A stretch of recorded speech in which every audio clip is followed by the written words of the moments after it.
Hello, hello, hello.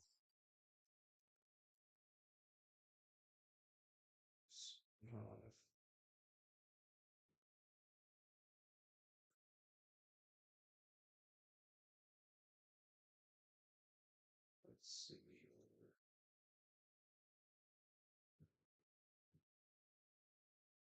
Do we have audio? I can hear on the roadcaster, but I don't see any. Oh, there we go. Yeah, we have audio. We're Yeah. good. Are we, Hey. are we up and running or have you started yet? We're streaming. Okay. It's go time, folks. Go All right. time. We're professionals, guys. Yeah, yeah. One of the funny things that seems to be, I don't know if I just have find it hilarious, but um, when you join the military, you have to go through the MEPS process. And I don't know if anyone knows what MEP stands for, but you go there for it's like medical something something, and and if you're looking for a great career, there's a I don't know if it's a doctor or just a paid government person Yeah. that gets to look at your bum hole. Yeah, I think it's just a dude that enjoys it. Maybe, and I never saw a medical license. yeah, I didn't see a plaque on the wall either. And you get to line up and spread them, and this Uh-huh. guy just you know, and you're like, that's odd. But we all line up and drop our drawers and Yeah. show this guy, yeah. Yeah, turn your head and cough and yeah. I don't know what he's looking for. Yeah, what is he looking for? Does he go around and be like, you play for the other team? Straight, He's straight, checking for straight. symmetry. Play for the other team. Symmetry. Like, like, oh, what a job. What a job. Right. He gets to see thousands of them a day. Thousands. Oh man. Could you imagine if that was your Groundhog Day? Every day you wake up, like Oh over, man, you that's a know? movie that hasn't been made. The unsung heroes. Yeah, yeah. Men who stare at buttholes. Soldier groundhogs. Yeah. There's definitely the things we do for our country. Right. Right. And as you look at these congressmen, all these people, JD Vance served in the military. Yeah. It's probably the same guy that saw mine, saw his. Yeah. Yeah, we share a weird connection with the vice president. And it's all the branches are in there too. It's all of them. Oh We're yeah. we're all in there together. Kumbaya. But yeah, that's a fun experience. But for some reason, that thing just cracks me up. That you know, you know, what do you want to be when you grow up? I'm in search of the brown eye.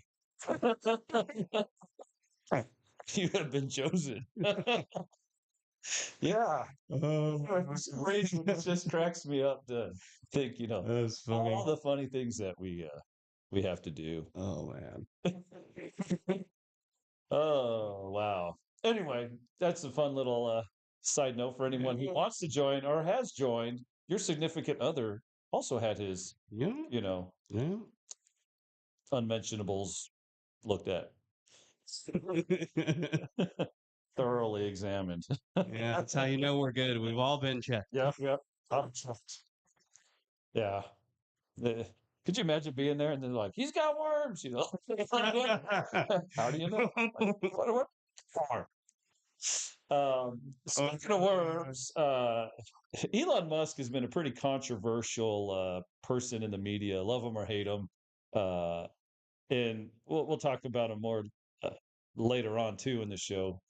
But the USAID, USAID, has been in the media quite a bit, and there's a lot of news, social media news, and whatever. And I heard a clip of Elon talking about it, and he says it's not just an apple with a worm; it's a bowl of worms. It's all worms, and Yeah. he's like, it's got to go. Yeah, I thought that was pretty hilarious. It's bad. It's corrupt. It's got to go. And so people, um, well, let me back up for a second. When a executive order is made, who writes it? Usually the president, right? or his like his staff. Yeah, but it has legal lingo in it. I Yeah. think it is run through the Supreme Court. Really? Something to think about because it has to have some type of structure or strength to it and be Yeah. worded right. Like they might write it and send it up to one of the Supreme Court people, be like, "Can you proof this?" He's like, "You're using the wrong word there." Yeah.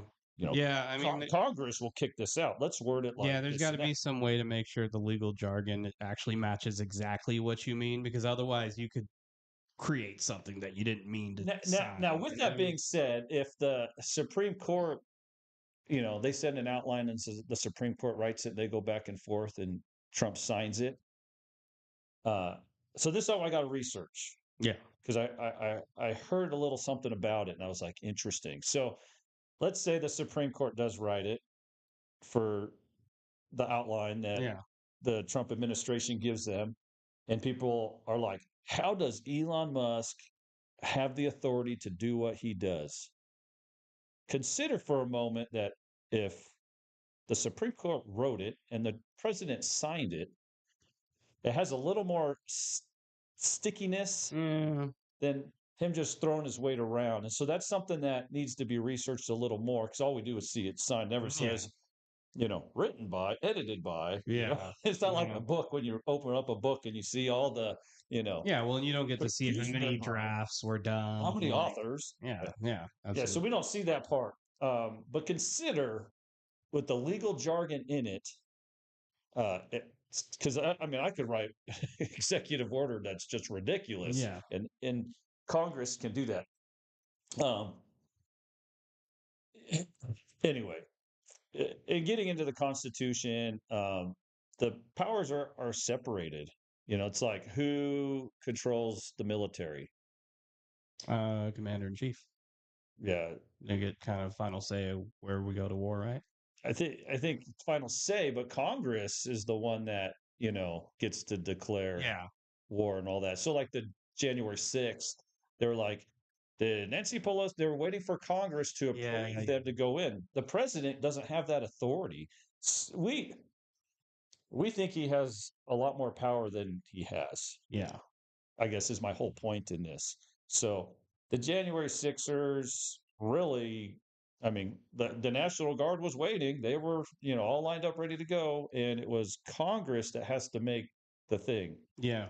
You know, um, if the president's like, "We're going to war," then it waits on Congress's approval. But Yeah. anyway, I know there's little loopholes and things to maneuver around, but something to think about that Congress has much, much more power. There's just more of them arguing. If you go there, Yeah. if you will. Yeah. So anyway, back to USAID. I took a little tangent there just to um, squeeze a little bit of, I guess, ideas or concepts out there. Yeah, like who writes the executive orders? Yeah. It's not the little staff people. Yeah. They might write some speeches and they get edited and stuff. And a lot of these are college kids and whatever doing a lot of the grunt work, but who writes the executive orders for $1 AI million? does. Probably, Yeah. probably.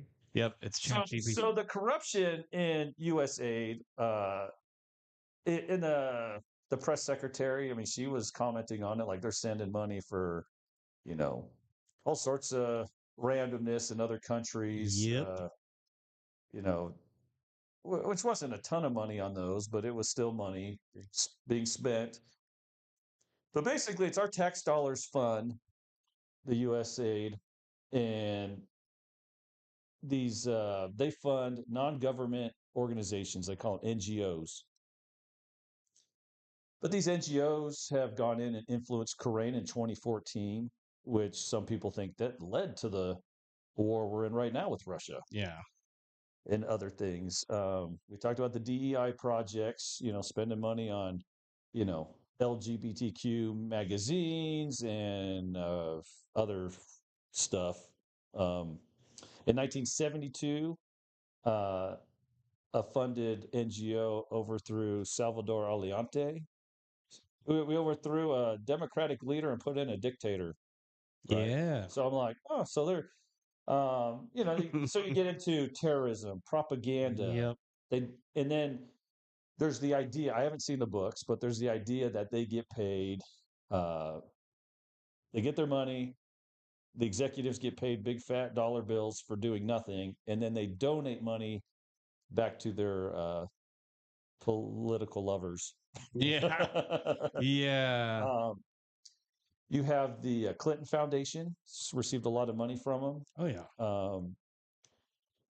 So anyway, there's a lot of mess. So and then I hear people, I can't prove this, but they're saying it's what part of this CIA Yeah, yeah, that's a big thing that type I've of. heard too. It's like a CIA dark money pool. It's a Um, redheaded stepchild to yeah, the well, and if CIA. and so they seem to have also donated a ton of money to the Democrat Party over the years. So that kind of really, It goes both ways, but I think they're saying the yeah, the majority, majority is a Democrat Party, 80%, which 90% yeah, goes to the. yeah, Yeah, but so yeah, I mean, it kind of seems to kind of connect the Democrat Party with the deep state yeah, financially. Like it, you can't really get out of that now. Like people are kind of seeing where the money goes, and it's not good. yeah. According to what I've heard, they've lost over $500 billion a year Again, I that they haven't can't seen the books, that they but can't account for. That's the just accusations are fraud. wild with this one. Oh yeah, Marco Rubio, acting director, he's like, says they're unresponsive. He's like, I'm the director and I can't even talk to them. And then one of the gals that works there she put a thing on a video out and she was like, Elon's coming. And they're like, we're hiding our pride flags and our books. And I was like, why do you have pride flags and certain books at work? Like, yeah, well, what are you doing? A lot of that stuff, leave it at your house. You can wave whatever flag you want yep, here and there. But when it comes to government, you know, you're supposed to appear as non-political as possible. yeah. You know, at least in my opinion. But I'm like, yeah, books. Like, what are you reading? Like, you Yeah. know, where the red fern grows. Like, what are you reading? No, I think it's more like books that were banned from schools. Like I maybe I don't know. I don't know. But you It's have time to read books at work? Like, what's yeah, yeah, absolutely. That's the other what kind of question. dudes Like are they? Uh, we're not paying you to read at work yeah. I'm like, unless it's like emails. you can't Like sneak that on your cell phone. Like, yeah, like everyone else is like at work. We don't like you on your cell phone anyway, but everyone does it. It's yeah. like, Well, and if you're bringing stuff to work that you feel you have to hide, then it's not appropriate for work in the first place. So what are you doing? Like it makes no sense. Don't leave it at home, dude. Just leave it at home. Elon's coming. Elon's coming. That's all. But anyway, that's kind of the grand summary on the USAID, and there's going to be more. Oh There's yeah. going to be more, and I think a lot of it's audits and just being accountable. I Yeah. don't think we've ever had a deep audit like this. This is quite No. historical. No. I think it needs to go as deep as possible, and I think we need to keep digging until we find all the dirt Yeah. because it's all got to So come to light. yeah, Everybody needs to know yeah. what So exactly is if happening. they're trying, right, Trump's a populist. So if he's trying to make us, no income tax, none of this, none of that, they've got to reduce the numbers somewhere Yeah. to pull off this huge change. And Yeah. if tariffs aren't going to pay for it completely, they've got to reduce and make some cuts. Yeah. So, it's just, and if we're wasting money, Which we are a you know, lot. you know, most our taxes all go to pay the interest Yeah. on the debt. Is kind of how we're designed to function as our our current structure right now. Yep. You know, you think it's going to your roads and all this stuff, but it's going to pay interest on No, well, it's the same thing they the do debt. with all these bills. They name them like so the new bill that's they're doing a in Washington State they're doing a bill that's called like the Financial Responsibility Act for gun owners or whatever, but really it's just a hidden tax where they make you have gun insurance up to $25,000 Yes. per gun, which is So is that bond? ridiculous. I was trying to read that. It's like a So $25,000 bond, but if you can't so you afford a bond, then it's a yeah, cash you bond. either And have to have a bond or you have to go through an insurance company and get an insurance policy that covers $25,000 per gun you own. yeah, The other way is you can buy your way out of it for 25 grand that you leave at the DMV Yeah. per gun. How many people are going to leave the state? Well, either there are a lot of people that are going to leave the state, or there's a hearing tomorrow. You can still register and sign up to speak and let your voice be heard. Um, because I'm doing that tomorrow morning, and Yeah. I'm This going is, to recommend that anybody that signs on to that bill be recalled because it's unconstitutional. yeah. We need to start fighting for our gun laws back in Washington State before we lose them. Yes. The Second Amendment's kind of an interesting thing. Like, in a sense, it shouldn't be regulated at all. No. And the knuckleheads, the weak and not so smart would be weeded out in the process by natural selection is the concept of the Constitution as it is. Yeah. Um, so not being fringed, like what does that mean? And that's any and all. So even the nutcase should be able to have one. Just we can deal with the nutcase. Yeah. If he gets out of hand. There's a cost. No matter what you do, there's a cost. Yeah. Right. If a nutcase gets one, you know, it's the cost of freedom. But in the name of safety, we've regulated and regulated and regulated. So the background checks, I would Yeah. say, is a type of infringement Oh yeah, absolutely. itself. Um, I get why they do it. You're trying to make sure someone has the good credit, right? Good Yeah. social credit right there. Does he have his Yeah, mental health thing going absolutely. on? Does he associate with different people? Right? Yeah. It's a form of a credit score to try to get one. Um, I mean, I get why. It's not difficult to see all sides in the name of safety, all that Yeah. stuff. Well, and that's the thing is I think as a society we become too safe to the point where people are scared to take matters into their own hands if that comes to it. Like back in the Wild West, I think they had it right. Everybody had a gun on their hip. You can clearly see that if you tried to do something that was wrong, you tried to rob somebody, that they were going to fight back and it could cost you your life. Yeah, So people thought about their decisions a little bit more. yeah, but our society was also structured. We were more private then, rather than public entities. We were more privatized then, so it was almost like a duel was like two sovereign countries, Yeah. sending lead at each other. Yeah, that's true. Where today, most of us aren't private entities; we're public entities, and so we've voted to have our estate managed by the government, and so, in a sense, we voted away certain rights Yeah. to have privileges, and we're kind of stuck in this system, and it's been going. I mean, it's been hundred plus years. You could probably say thousands of years. It's always been maneuvering, but last 100 years, little by little, we've given up many opportunities. Yeah, I just feel like when it comes to the Second Amendment, our rights have been stripped away under the guise of safety. Um, and when really what should have been happening the entire time is we should have been putting more school resource officers at schools to stop the school shootings. Because if people know there are armed officers at every school, they're going to think twice before they're going in that building because they're trying to go like when people commit those violent acts, they're trying to go for the biggest impact possible. Yeah, That's why they pick soft targets. I mean that's what we were trained in the military. yeah, Bad guys go for soft targets. So you need to be a hard target to kind of dissuade them from coming after you. yeah. I mean these gun-free school zone signs don't do anything but advertise, "Hey, come here. Nobody's going to stop Yeah, I mean, you." there is that perspective. The other thing I'd like to point out is corporations can make policies and codes that can close their eyes to the Constitution. Yep.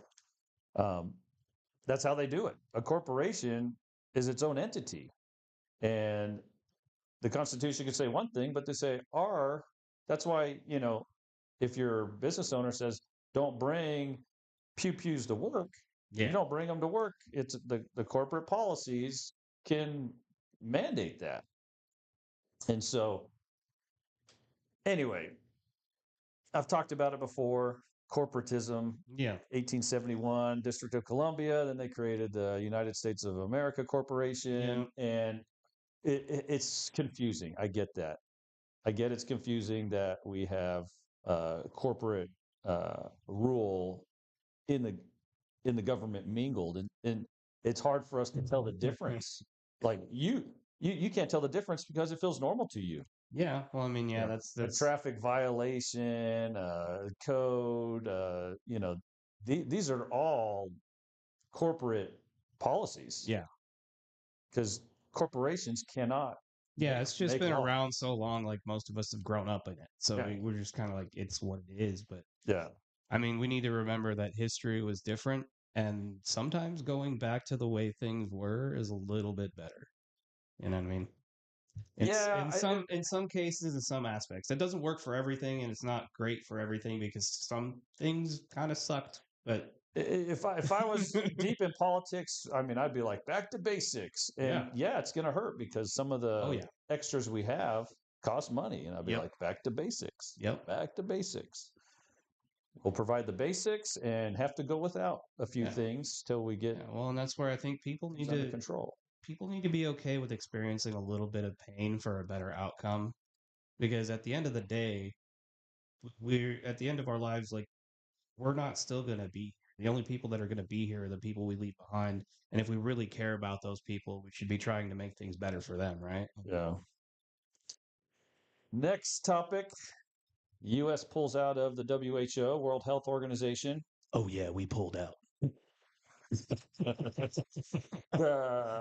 I guess we spent 1.48 billion, basically 1.5 billion. We're the largest donor. Yeah. I think the Gates Foundation is another big donor. We spend 3 times as much as I think all of Europe together. Basically, we're floating that boat. Oh yeah. And so I think after COVID and all this stuff, I think it's okay to take a step back from a Yep. lot of these organizations. Like, you know, Yeah, no, I mean everybody's been leeching off Big Daddy US. I think we've been footing the yeah, bill for too long, and we need to pull out of all these organizations and just be yeah, like, you know what? You're on your own. You know, you've taken advantage, you've abused the system. You were supposed to be holding up your end of the bargain and you didn't. Let's see how you do on your own. yeah. And in a previous podcast, I had some of the breakdowns. It was like 200 billion to Canada, 300 million here. I mean, everybody gets 100 million. Some get billions from us over and over, year after year Oh after yeah. year, and we're paying for it. Yeah. And if we can't pay for it, then they have what inflation, the super Yeah, tax. yeah. They inflate it, so we're paying for it over and over again. Yeah, well, and that goes back to the tax thing you were talking about. Like I really there's a bill right now that's going through to get rid of income tax and all that. I'm sure you've heard of that, but um that's why I think it's so necessary because like the forced taxation of the people kind of holds us in, you know, invisible handcuffs. Like we have to pay taxes or we go to jail. We have to get for almost 40% of our money taken away before we even see it. That goes to places that we don't agree with it going, whether we like it or not, and basically puffs up all these government organizations that then abuse the people anyway. So it's like we're getting whipped and handcuffed, and we can't see it, and we're supposed to like it. Like, Yeah. you know what I mean? Well, Like, I keep saying that, left, right, Democrat, Republicans, we are slaves arguing. absolutely. We are peasants. Yeah. I keep comparing it to a family. You go, mom and dad's the government, and they're fighting and doing stuff, and Yeah. then you're at the bottom, asking dad for $20 and crying that you don't want, Yeah. hot dogs in your mac and cheese for dinner. Right. Yeah. Well, and then I heard That's people. Democrat Republicans. We are fighting over peanuts. I get to Yep. you. That is a very real thing, and it's important. It's your peanut. You get to see You're your like peanut abortion. versus not. What's that? They got us so caught up in the drama of the now. It's not much different than high school.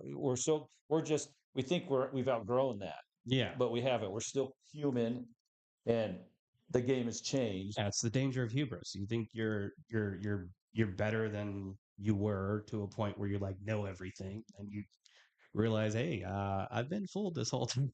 Yeah, there is a bigger game being played. Yeah, You know, they say, "Oh, the absolutely. elite, you're not in it." Well, there's, I think, a bit of truth to that. There's two political parties for the elite: globalism and populism. Yeah. When's the last time you talked about that? You've heard of Yep. globalists.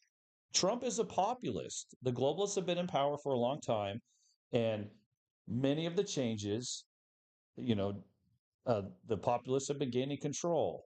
The Brexit, Splexit, all these, India, Italy, Italexic, Ho, ho, ho, ho. dyslexic, all these places, the populists are taking control and they're tired of the globalist movement. Yep. The globalists are losing power. They're going to throw a fit. They've had power for a long time. And doesn't matter if you're Democrat, Republican, Papa Bush, Baby Bush, Clinton, Yeah. Obama, Biden, all these guys are globalists. Trump's a populist. So when you see them going at war with each other, that's the real political parties we should probably be watching. Yeah. I'm not saying who's better. They both think what they're doing is for the greater good. Yeah. When you look at it, you'd be like, well, I don't like bloodshed war. And like, well, then you don't like the globalists because they Yeah. use war and conflict and bloodshed for their Well, purposes. yeah, because that's their whole aim is to reduce the population to a controllable size. Because the population as is, like, you can't control that many people from a central location unless, like, well, that's So also where that's like AI that's and stuff that's comes in. part of a concept, and I've heard that concept Yeah. before. But boy, this is a funny rabbit hole. How do I talk about this lightly? So let's say, right, you're a globalist, you're a populist. Let's say you know that that maybe death is no longer going to be an issue in the near future, 50 years, 30 years, Yeah. where let's say death was solved, and you're like, if the population is smaller to start with when they find the solution, or let's say they figured out something that can take you from 170 years of life to 200 years of life, Yeah. that if they had that solution there, then you're like, what, we got 3 children born every second and 11 dying every second. It's like, okay, it's already growing. And they're like, if we can suppress that as long as we can and get things organized, the exponential chart of growth, if people stop disappearing, Yeah. natural causes, would just the curve would be off the Yeah. charts. So sometimes, I'm not saying this is what's there. It's a concept out there, but sometimes, when you hear them saying, "Hey, we got to reduce the population," sometimes there's reasons that we can't even comprehend. And let's say it was, we can, right, with part of super AI, we can look at your DNA, make a few adjustments, and all of a sudden, uh, you're living 200, 300 years instead of 70. But now we have a new problem with this. If we can keep the population as small as possible before this happens, then we can manage this exponential growth better versus something that just takes off exponentially. Yeah, it's still a lazy way to look at it, though. I mean, like, it's a like But that is a concept that was. if you really think that expanding people's lifespans is going to overpopulate the world, and that's a real problem, then why wouldn't you look at the things Elon Musk is doing and be like, oh, well, maybe we should do that. Maybe we should spread ourselves across the galaxy because that's infinite, right? Like, We will be the Matrix. Everyone will I be mean, yeah. sleeping. Material Well, I world. mean, the Ready Player One is probably not my favorite Everybody's future in. outcome, but Yeah. Everybody will be in little coffins. but Your yeah, mind will no, I be in mean, another place. Maybe that's happening now. You don't even no, know. I mean, like going to space, like if we reach population critical mass here on Earth. There are other planets we can inhabit in our solar system, and we can jump from planet to planet if we become interstellar. So, I hear there's a lot of real estate on the moon. oh, absolutely. But anyway, the point is there are concepts and things that we don't fully understand. Yeah. Like, what's Klaus Schwab say? You will own nothing and be happy. From a private entity, you own nothing already. Yeah, that's what I'm saying. The trust owns it. The corporation owns it. They control it. You own nothing. You're happy. From a slave standpoint, you own nothing. We'll take care of you. You're happy or frustrated. Yeah. So it all depends on the perspective in which you are viewing it from.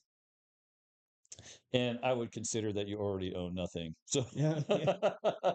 Yeah, you already own nothing, you do and not you're own the probably, I don't know, you allodial might be title. happy. You don't own the allodial title to your land. Yeah. Uh, you have even your vehicle. You own a certificate of title. You don't hold the real title. Just like when you put your money in the bank owns it. You've given it to them. They're managing it for you, but you no longer have control of that. When you register your vehicle and you give the state title, it's kind of a similar thing. They have it, and you kind of feel like I could buy and sell and make a profit. Well, But that's kind of the mechanism that allows like the state to seize your assets and stuff, right? I would have to learn more about that comment. But in a sense, they could kind of seize a lot already because, and I've mentioned this before, under the Uniform Commercial Code, a creditor can monitor a debtor. So you take out a loan, they can monitor you. Mm. They can watch you. You pay taxes. They're like, oh, he owes us money. Every month you owe us money. We can watch you and monitor you and see where if your assets are going up and down to determine, what kind of person we're dealing with. Yeah. So they can already do that under the Uniform Commercial Code. So they're already doing it. So Fun stuff. then you vote for your estate or state to be managed. And, you know, in a sense, you've given up certain rights by doing that in hopes that the people that are elected will manage the estate in your favor. But that's not always the case. Yeah. When CPS shows up at your door, Mike, you've kind of given your child to the state, and you probably didn't think about it. You're like, I just signed a birth certificate and got a social Uh-huh. security number. And the state's like, thank you so Did much you for this read the asset. fine print? Thank you so much for this asset. Uh, will you raise this thing and pay for it for us? Absolutely. Because this thing's going to be a tax maker. Yep, we're all farms, folks. This thing's going to be a Bitcoin miner, tax miner. Absolutely. So that's kind of I guess, a weird way of putting it. But not everything is what it seems, I guess, is the point to all this. Another weird thing is a sovereign wealth fund that Trump is proposing to purchase TikTok. Yeah. And so my questions are, because I like to ask questions sometimes, will TikTok be protected by the First Amendment? You know how they like cut me off now, or I get TikTok jail for saying Yeah. the wrong word? Will that be protected by the First Amendment now? Like, if the government owns it, then free Well, speech, baby. if the It's government owns it, they have to abide by the Constitution. private company owns it, then yeah, they can regulate it. You're not welcome here. But members only. But if the government owns it, then it should be Yeah. protected by the First Amendment. In that case, I would support TikTok. Uh, does this give media bias? Does it hurt the big media Oh, by doing yeah. this? It's also interesting. Side note is that seems like the media sign up for. They must do some backroom deals, but they're like, this is CNN, Fox News, whatever. They sign up Yeah. for TikTok and boom, 500,000 followers. Oh, yeah. They definitely. They're like, how much? Yeah. How much to get Yeah. on there? Something's weird. It's like biased to my.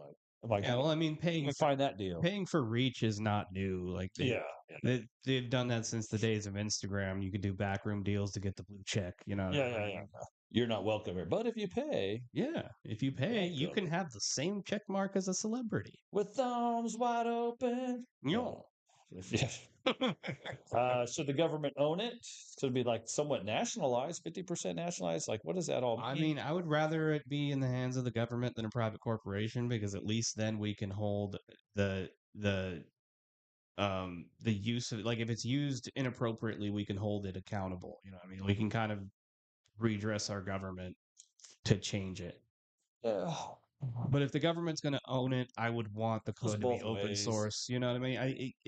We need transparency more than ever I on mean, I everything. mean, look at what the government's own. We talked about USAID. If the government Yeah, owns it, we can re-elect and I mean, this has been going on for, since 1961, yeah. Well, USAID. And I was like, oh, we got 40, 50, 64, 5 years of, you know, craziness out yeah. of this thing. Well, that's why we need transparency, and we need an organization like the Department of Government Efficiency to actually look into these things and hold these people accountable because the people aren't allowed to see what's going on behind the doors. So somebody has to be, Yeah. you know? But I think yeah, at the same time, it's like, do we trust the government? Do we not? There's always a risk, like, um, and so what's been explained to me is many of the organizations aren't necessarily bad. USAID probably wasn't necessarily bad. The United Nations, NATO, probably not necessarily bad, but the people running them, it's like, you know, you know, mom and dad might be bad, might be good. I mean, they're people, and so if you have the right people running, if you have the right mom and dad, Yeah, that's good. Dad's got a good job. He doesn't, throw fists at me. He doesn't, knock teeth out when I get in trouble. It's yeah, like you're like, I got a good dad. And then some people, might not have a nice dad, yeah. that knocks teeth out and you know, gets angry. So it's like, Leaves Coke in the White House. yeah, the structure may not be the problem. It Yeah, might be the people running it. And you see it at work, who's taking paper clips home, yeah, who's taking a pen home, like that's business property, but people, like, doo-doo-doo. They won't yeah, miss this. I work hard. They owe me. I need a yeah. raise. They owe me. Like, Yeah, well, yeah, and maybe part of the problem is cultural. It's become so innocuous just to be like, oh, well, I just left that pen in my pocket. When we used to have an era of handshake deals where you can actually trust people's word, and now we live in a society where you can't leave your doors unlocked at all. If you do, you're inviting people to come take your stuff. Like yeah, yeah. it's You try to keep it, whether they say keeping honest people honest. yeah, yeah, Kind of a scary thought, yeah, but yeah, in the end, we need good, honest people doing stuff. We got to dissolve some of the agenda things. There's yeah, so much manipulation. There's so many people that are like, enticed by money, greed, whatever. Don't you want good things for your grandkids? yeah, Here's millions of dollars. Like, us on the bottom, we don't see that. And I think we feel like our hands are tied because, like, I don't think anyone disagrees there's corruption. yeah, I mean, both parties are like, they're all corrupt. They're all, because you got one side saying Trump, they're just lining their pockets, whatever. I'm like, that's a possibility. yeah, That is a possibility. Elon's lying in his pocket. Now, when his stocks go up, and a lot of it's like monopoly money. Stocks to me are like a communist structure, whatever. But that's the structure we have, and people increase and drop the price of stock. And it's like yeah, a lot of his money is based on that phony baloney concept of us buying into it, whether it's crypto or stock markets, we're all kind of playing this game. But because it has opportunity, we're like, well, I better play it because yeah, saving it too much doesn't get me very far. yeah. So, uh, are they lining their pockets that way? Or are they like, hey, we did all this cool stuff. I'd like to have a government contract. Like, do you trust your deep pocket guy to be successful with it, or do you trust a guy like me to be like, hey, you know what? I mean, do you want me to be on the DOGE team? Yeah. Like, I could barely count to two without tripping. But I could at least advise on concepts. But I mean, you know, Yeah, well, I think that there's a couple things that play into that pretty largely. I think the whole being taxed to the point we are right now, um, people take pens and stuff when they don't feel like they're making enough money at work. So if your government's already taking like almost 40% of your paycheck, then you're not going to be incentivized at the end of the day by the number you see on the pay stub. I'm just as guilty. I take pens from my bank, so I'm a total hypocrite. Every time I walk in there, grab 5 pens. I go, these are for all the people signing There, receipts. I mean, they are free, but one is probably good. Yeah, yeah. But yeah, no, I mean, so you combine you combine I'm a a hypocrite. culture of being overtaxed with a lot of people just not feeling like they're getting paid enough because they're not bringing enough home, and you get people that are like, well, what's the point? Yeah, What's the point of me working so hard? Why should I put in my hours? Why should I not take this extra thing for work? Why should I not sleep on the job? Why should I actually care? You know what I mean? Because at the end of the day, you're not at work because you want to be. You're at work because you're getting paid. So if you don't feel like you're being valued in the monetary sense, like your incentive to do really good work kind of falls off for a lot of people. You know what I mean? Like and that's kind of the culture that's been created by a lot of these things. yeah. Human nature is a funny thing, and I think the younger generation is looking more for quality of life. Where Gen Xer like myself is like, no, we work. Yeah. I will sacrifice family, the dog, whatever. I will be there. I work. I work. Yeah. And it's but at the same time, I feel trapped. Yeah. Like I got bills to pay. How am I going to retire? And some of the younger generations like, who cares? It's Yeah. love, Oh. and I'm like, I don't get it from one aspect, Yeah. but I do get it. But I was like, It's cool you believe that, but our society is currently structured not in your favor. Yeah. Yeah. Well, and I get it. I would love work a lot more if I felt the juice was worth the squeeze all the time. You know, Until like UBI and AI come into play, yeah, well, even you're then, stuck. yeah, well, and that's kind of the scary part, right? These younger generations are all like, oh, yeah, screw work, crying because they can't work an 8-hour shift at Starbucks. So, they've kind of and COVID is a lot to blame for this too, because it kind of gave people a break and they were like, well, I'm just getting paid to live. So it kind of primed everybody for UBI, but it built that attitude of people should just get paid to do nothing. You know what I mean? And then now we're kind of getting back to work, and the real workers are working. And my hat's off to you because you guys are keeping this place running. But I think there's a large group of people that still kind of are living in that mindset of why should I work when the juice is not worth the squeeze, and I'm working 40, 50, 60 hours a week, and I'm not seeing almost half my money. Yeah. Do you see how hard I'm working right now? Just sweating, Yeah, yeah, sweating. And I get work is all, work smarter, not harder. I get all that stuff. I've always yeah, been a work harder, not smarter person. yeah. Um, Efficiency. Grinding it out, and the value of, labor and so forth. But, coming up on 50 and I'm like, I'm starting to reflect on my life. And, you know, I've shown a radiologist, some of my x-rays and he's like, dude, he's like, you know, he's like, yeah, he's like, your spine is supposed to be like evenly across and not pinched on one side and open on the other and not, things out of the way and broken ribs and all this stuff. And I was like, I'm like, you know, this is good, a reminder, I got to reflect on my Yeah. life and like, you know, Was it like an episode of Sesame Street? It's like the letter Q. I like the vampire counting down my days.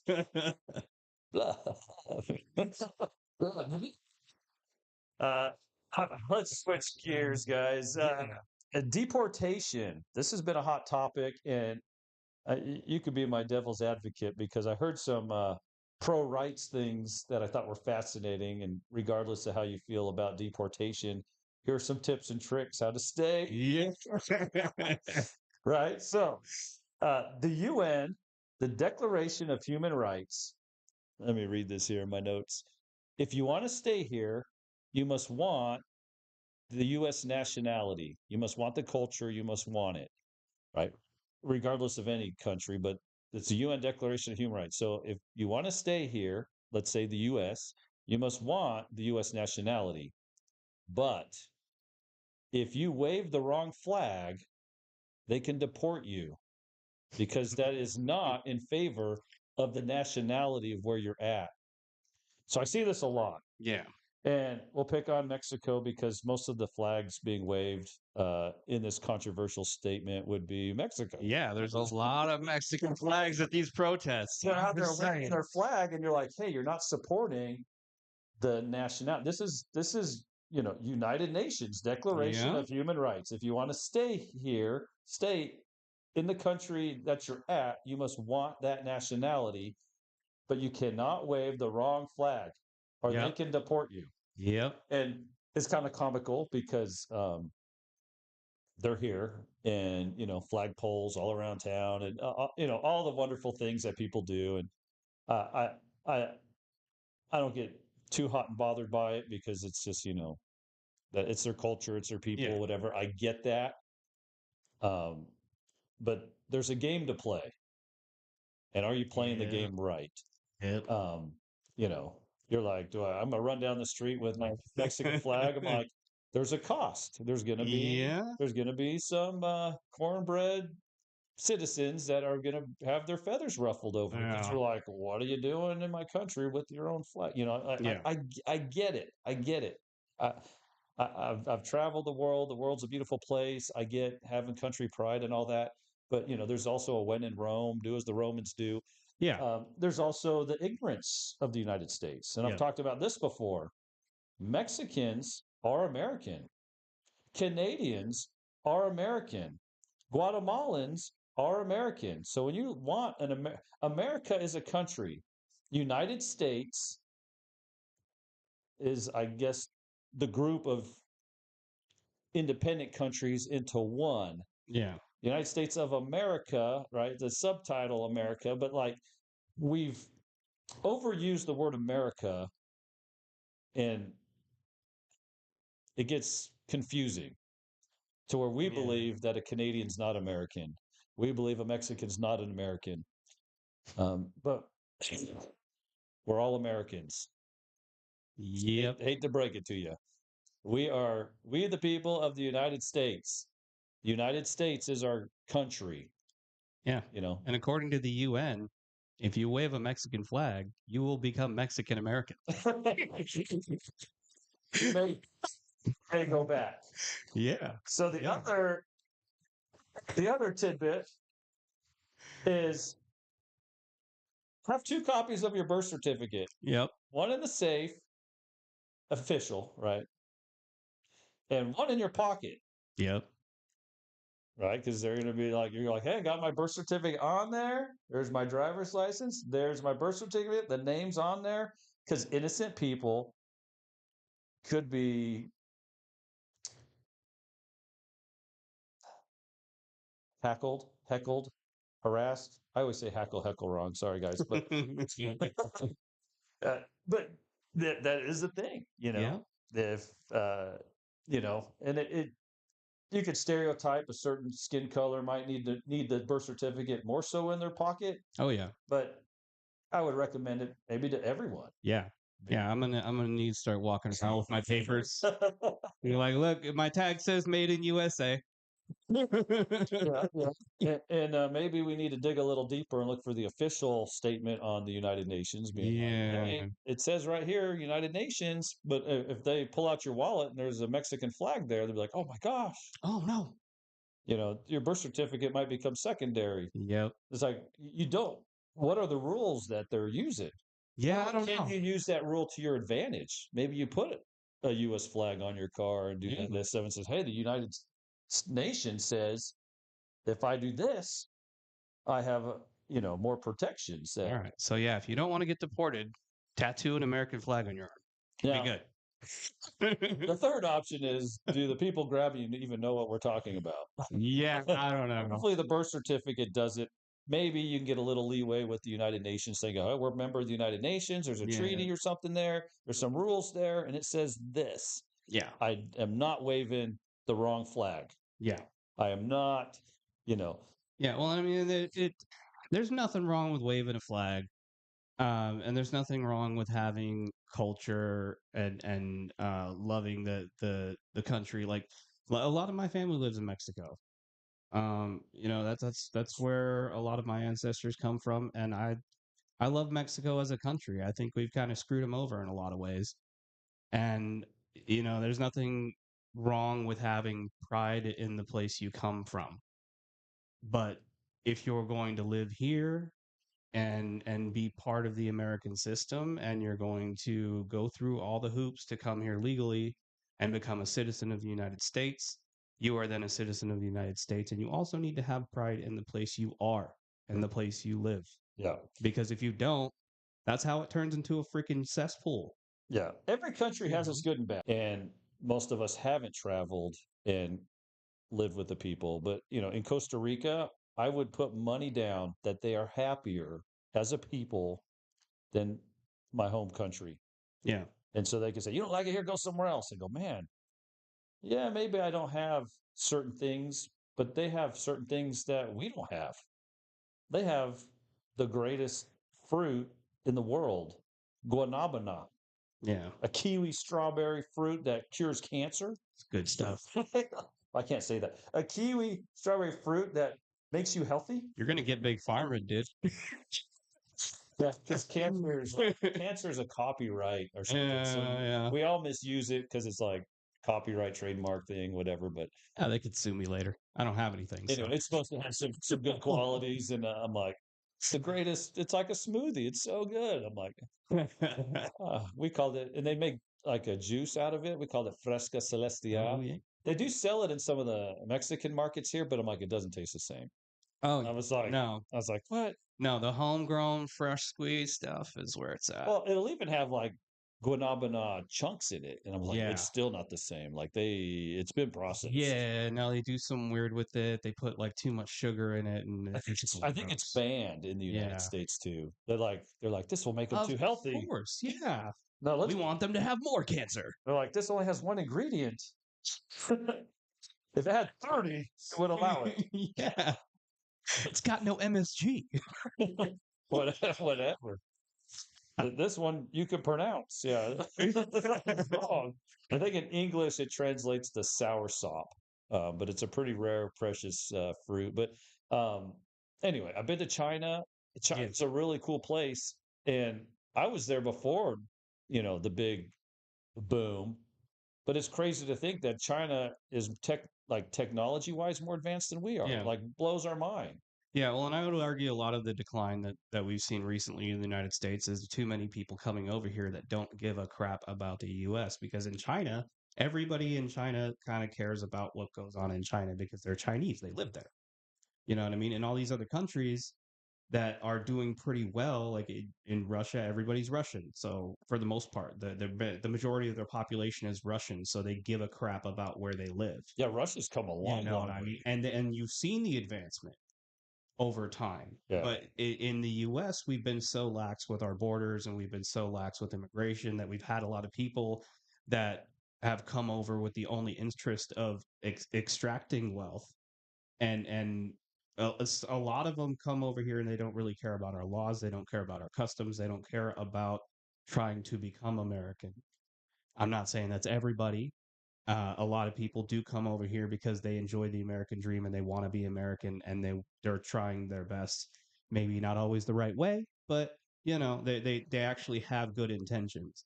So I'm Yeah. not discounting everybody, but there have been enough people coming into our country, not just from Mexico, but from other places.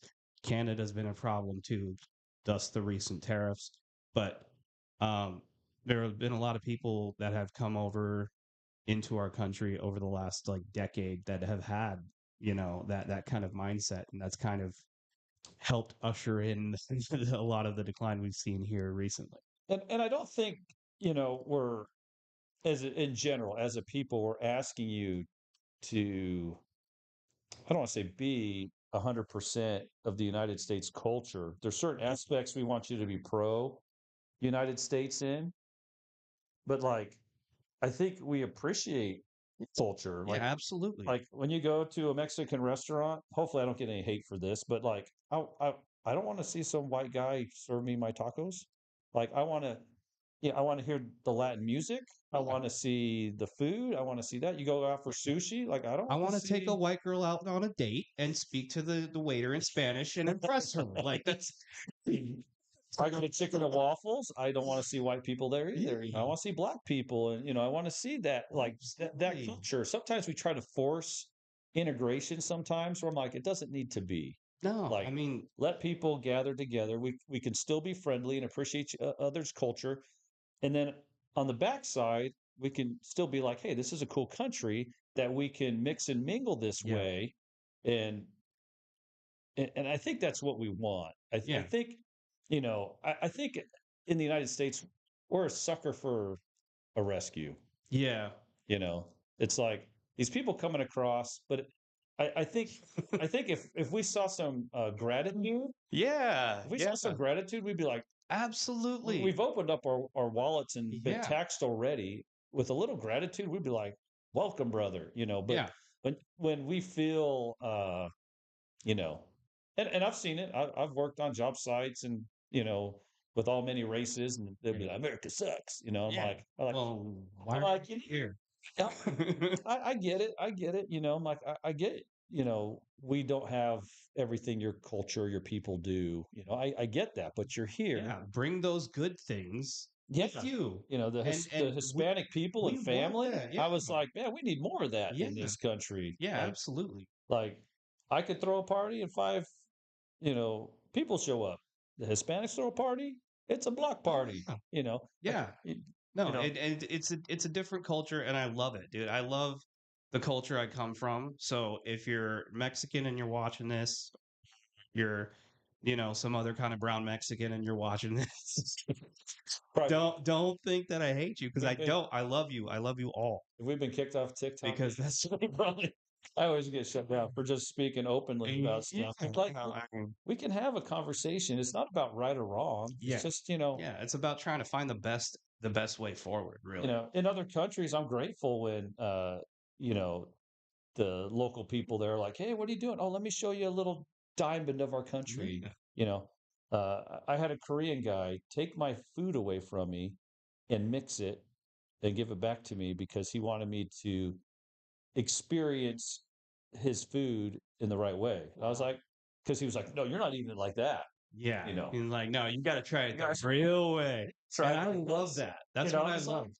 cool. Like he took pride in his country's food, and what I Yeah. was eating, he's like basically was like Korean McDonald's, but he Yeah. was like it's like he's like I can't fix this very well, but it needs to be like this. Yeah. I was Yeah. like, And I think all anybody that's American is asking for is that, you treat this place like you would if you go over to your neighbor's house for the first time that you just met. You know what I mean? You don't go over to your neighbor's house for the first time that you just met. You're trying to make a good impression. Go shit on his carpet.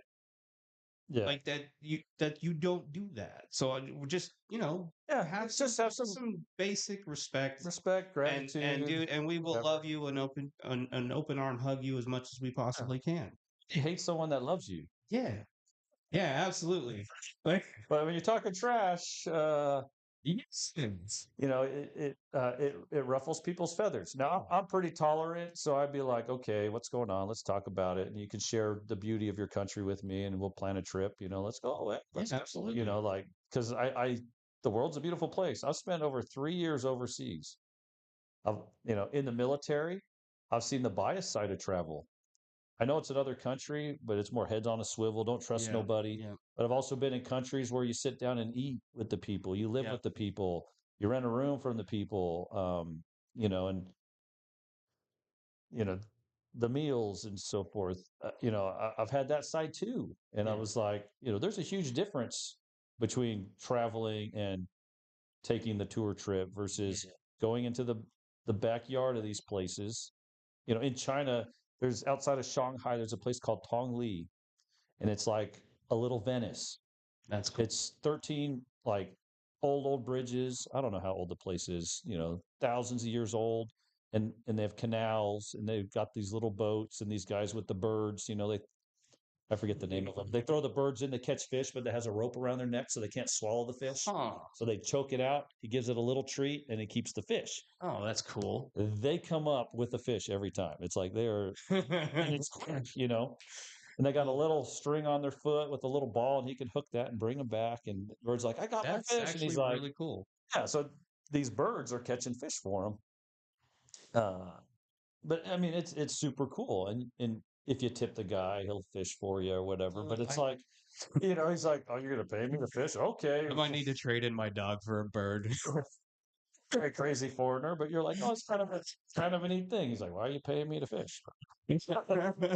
But and you'll see it on the things like that in the history channels and Yeah. so forth. But I mean, while I was there, we met 100-year-old woman. They're like, "Hey, you got to meet this lady." And I was like, "Okay." She's like, "She's 100 years old." I'm like, "So?" They're like, "No, it's an honor to Wow. talk to, or she was 100 something, 108 or whatever. It's like, it's an honor to talk to an elder. And we sat down and like, I didn't understand what was going on, but she seemed happy and, shared some life experiences with us. And, I was like, how interesting. When's the last time we went to an old folks home going, hey, it's an honor to be here? Yeah, yeah, and that's what I'm talking about. Those are the things that we need brought here. That sort of Yeah. mentality where we treat our elders with respect because we used to have that. You know, Now we at send some them point. off to And the, now, yeah, we're like, you go just die in the corner, grandma. It'll be fine. here's a coffin for you. It's big like a house And we until you even really need a like coffin. we even make fun of it in our culture. Like the Billy Madison, the old folks home scene where he's like treating them all like they're sweatshop workers and making quilts. It's it's it's it's so much a part of our culture now. It's become a joke, and Yeah. I think it's probably the wrong way to look at it. You know what I mean? And Yeah. that's where I'm like, let's import some better stuff like that. Yeah. Because we really need it. Yeah. And some of these guys have stories. So for Veterans Day, we feed veterans here, just free, get a little burger and whatnot. Um, I'm trying to scheme if I could do it for a month, Mm, so that way, depending on their work schedule, they come in one time and get their little veteran meal. I might do that next year because, like, um, some of them, I don't know. My dad died at 96, World War II vet, and yeah, it was like in his old age, that was a highlight for him. In his yeah, working days, he didn't care. He's like, whatever, yeah, didn't matter. But in his old age, it got him out of the house, and he'd plan breakfast, lunch, and dinner, trying to get a little free meal here and yeah. there. He loved it. So I was like, I'm a veteran, but I was like, you know what? Not everybody needs it, but some of them, you know, Yeah, it's good for some people. yeah, it's good for some.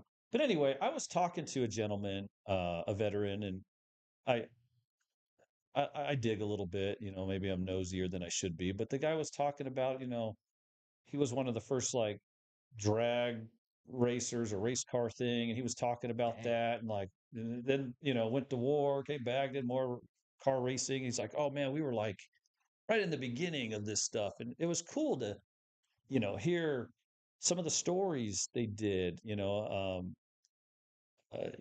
There's another guy that I met a few times. His name was Leo, and uh, old guy. He's probably gone now. I'm terrible at keeping in touch with people, but he,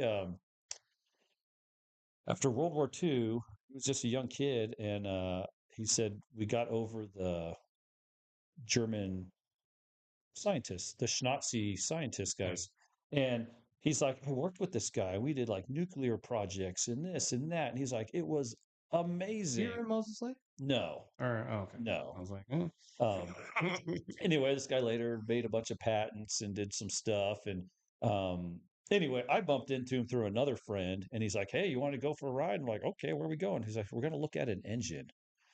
Um, it's not a turbine. It's not a but they're like it's got 7 moving parts and it weighs 150 pounds and does like 200 horse. And this guy created it. We just want to look at it. So we went there. We signed non-disclosure thing and looked at it. And me being ignorant, I was like, well, have you called the car companies? And he's like, they won't talk to me. yeah. He's like, I've called a few and they're like, we've been making engines for, you know, 140 years. What could you possibly teach us about engines? And he goes, I don't know, but I got one with 7 moving parts and things spinning this way like a turbine and another thing spinning perpendicular Mm, to it. It's like in some whatever. And he's like, I built it in a high school machine shop. And, you know, what could it do if it was built with tolerances? yes. And he was like, Yeah, if it was you know, actually like looked at by an engineer and improved upon. yeah, Yeah. like does it have potential, or could it spark, something else? And I mean, he's probably taken different engine techniques and somehow he put this thing together. But I was like 7 moving parts. I'm like, man, you probably got 30 just on a camshaft, like Yeah. Yeah. all these little pieces and you know things going. It's But exactly what all engines do. but there's you know interesting things in the world if you Yeah. take time to listen, open your eyes. And I mean, I was just along for the ride. I was the youngest kid there. um and this is like before 9/11. Yeah. And I guess I was partly involved because I had a company that crashed and burned after 9/11. But anyway, it was interesting to be around people, and he would talk about stuff. Anyway, this guy had invented I guess not rocket science, but he had a muscle car, and they had like 20, 30 guys, and they were building these things, and basically they were getting like 60, 80 miles an hour gallon Jeez. back in the 70s with these muscle trucks. And he said one day we show up to work, and uh, guys in black suits showed up and said, you guys all need to find another job. And he says they took everything, all the research, all the whatever. They took everything but the old beat up prototype Trans Am in the parking lot. And he's like, I drove that thing around for 6 years, getting 80 miles to the gallon. Yeah, dude. And that's where I'm like, I don't know. Like we need to, instead of hiding these technologies away, like we need to use them. Yeah. That's one of the major things that's been holding us back too, like from advancing. And I think a lot of the reason we don't is just to keep us in our slavery that we are in. Like because if we had that advanced technology, wouldn't really need to rely on the systems we rely on now. Yeah.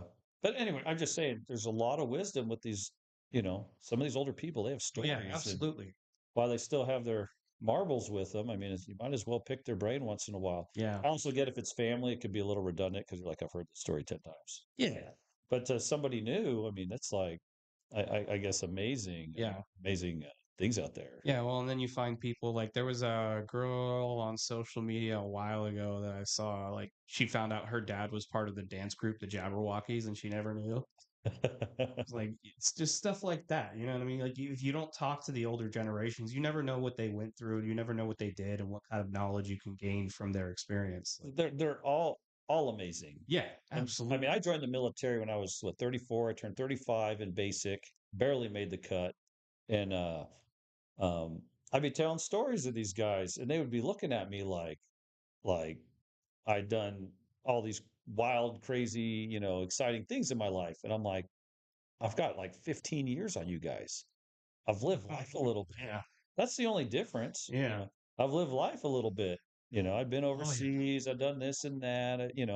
And it's just you live your life, and the experiences are going to come. Yeah. And so there's a lot of experience out there. Um, but anyway, there's a lot of amazing people out there. Listen to your elders. Yeah. What's next? Oh, so I have on my notes, and this was something that was explained to me by my elite friend. There's 3 city states. Can anybody name them? The Vatican, London, and District of Columbia. These 3 city states hold and control like the assets of the world. And I was like, interesting. Why would they need to do that? Excuse me. Basically, they're kind of like a bank. They may not hold money like your bank, but they hold assets and things and keep things stable. And he's like, and countries trade. So you're like, oh, this country, had shipped to their country, all this gold. It just moved from one corner in the vault to another cubby hole in the vault with a different title on top of it. It never left the building. It never went on a boat. It never went to China. They say China just bought $500 billion worth of gold. It just went from one corner of the vault to the other. Yeah. But to us, it's like, where are they getting it from? Who's digging it up? They also pay for it pennies on the dollar Yeah. as they move around assets for different countries. When you go to a pawn shop and you give them that old wedding ring and they're like $50, and you're like, I paid $5,050. Yeah. Gold is that way. They're moving it from country to country, pennies on the dollar, so they be asset backed. Yeah. You buy it for the $2,000. You buy it silver for the whatever. But um, yeah, a diamond is forever. We've been sold on something that isn't necessarily, But if you have that value, then their little pennies on the dollar moving it around, you know. Yeah. Yeah, For well, I've known for a while that the Vatican has been a source of dark money for a lot of countries for a long time. Um, that's why they always seem to be behind whatever agenda is being pushed everywhere. You know what I mean? They jumped on the DEI train, even though a lot of the things in the DEI, well, not the DEI spectrum, but like the trans agenda and stuff, really don't line up with the Bible that they profess to be in line with. Um, Well, the Vatican is not about religion. oh, I know. Everything is a financial transaction. Yeah, but they're doing it under the guise of Catholicism. So the Vatican just universal bishop, whatever that means, was brought in as Klaus Schwab. Yep. So the bankers have finally infiltrated the Vatican. Think about that for a moment. Yeah. They've infiltrated London and the Federal Reserve. It's the same guys, same family, or same people running stuff. So the three city states is basically this is me. Maybe I'm wrong in my analogy here, but this is primitive blockchain. You know how like when you put something on the blockchain, it's saved in like multiple places Yeah, at it's like one it's time a network. by countries placing their assets in the Vatican, London, or District of Columbia. Um, yeah, it's a distributed ledger. Uh, when you go to war, whether your country wins or loses, you know, the country's assets are protected. Like there's rules. You don't mess with these places because if you do, then you know you don't mess with the bank. You Yeah, know. yeah. Now, if they hold it, do you really own it? I don't know. That's another question for another day. But in terms of paper and all that stuff, is primitive ledger or blockchain technology at its finest, having your assets tied up in secure places around the world. So if you go to war, raided, whatever, they can't just Yeah, well, and that makes a pillage lot of is hard. sense. Like, Pillage is hard. And so, anyway, interesting concept to think about because I was like, okay, I got to process this. What does this mean? Uh, yeah, so there are limits in war. yeah. We don't necessarily think about that, but there's limits. There's things you can and can't do in war. It's funny to think war has rules, Yeah. but it kind of does. Um, yeah, it doesn't matter who wins or loses. The assets are protected. It's just kind of a Yeah, funny no, thing. I mean it's interesting and that makes a lot of sense now I think about it. Like Eh, if you go to war with the bank, they can just hit delete and then your money to go to yeah, war with them is yeah. gone. If you're out of line, they're like, They're no money for you. like, "Oh, Somebody, wait, I you can't get can't into my feed your army lockbox. now." Yeah.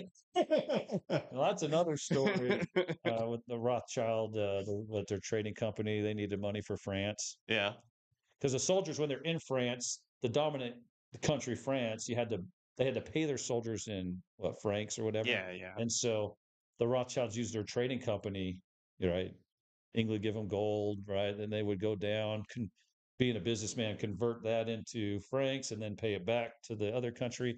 The other country would do vice versa, but they couldn't tell anybody because that would Mm, be like yeah. bad news. Everybody's holding hands behind the scenes. But Yeah. anyway, Yeah, uh, well, I mean, if everybody knew that, we'd be like, well, what are we killing and dying people for? yeah, Like, I mean, cross border payment began, yeah. you know, so it's crazy. What else do I have on my notes here? But something to think about. So the three city states, that to me is your deep state. Oh, yeah. Most of what we see are like fractions of that, the shadow government stuff, pleasing these guys. But those are like the world powers. Yeah. You know, your bank doesn't open, deletes you. Yeah. You're kind of stuck. You're like, it's like the world powers. These Yeah. three city states control so much. But anyway, crazy, crazy stuff to process. And you're like, but we're the United States. Well, when we went into World War II, we didn't want to go in it, but we got the Federal Reserve in trade for it. They're like, England really needed us to go in. Yeah. And they're like, we'll give you the Reserve Bank and make the dollar, you know, the holy mighty thing, the reserve currency. And that's what got us, backdoor deal Yeah. into um, World War II. Yeah. And so now we have the reserve currency. We have the Federal Reserve in District of Columbia now. So it's crazy. Yeah. It's Yeah. crazy No, to things think like that are how why all I'm this anti-war, man. happens. Yeah, yeah. They get paid. Yeah, they get paid. Our Most people die. profitable It's business not. is war. Another thing that's been in the news, David Liebrick, highest ranking career official at the Treasury Department, resigns. Oh yeah. So this one's fascinating. Um, because and everybody's like upset on both sides, right? How could Elon do this? Why is this guy resigning? That looks shady. Does he's like, I'm done. Was it like, Mhm. I'm done, I'm out.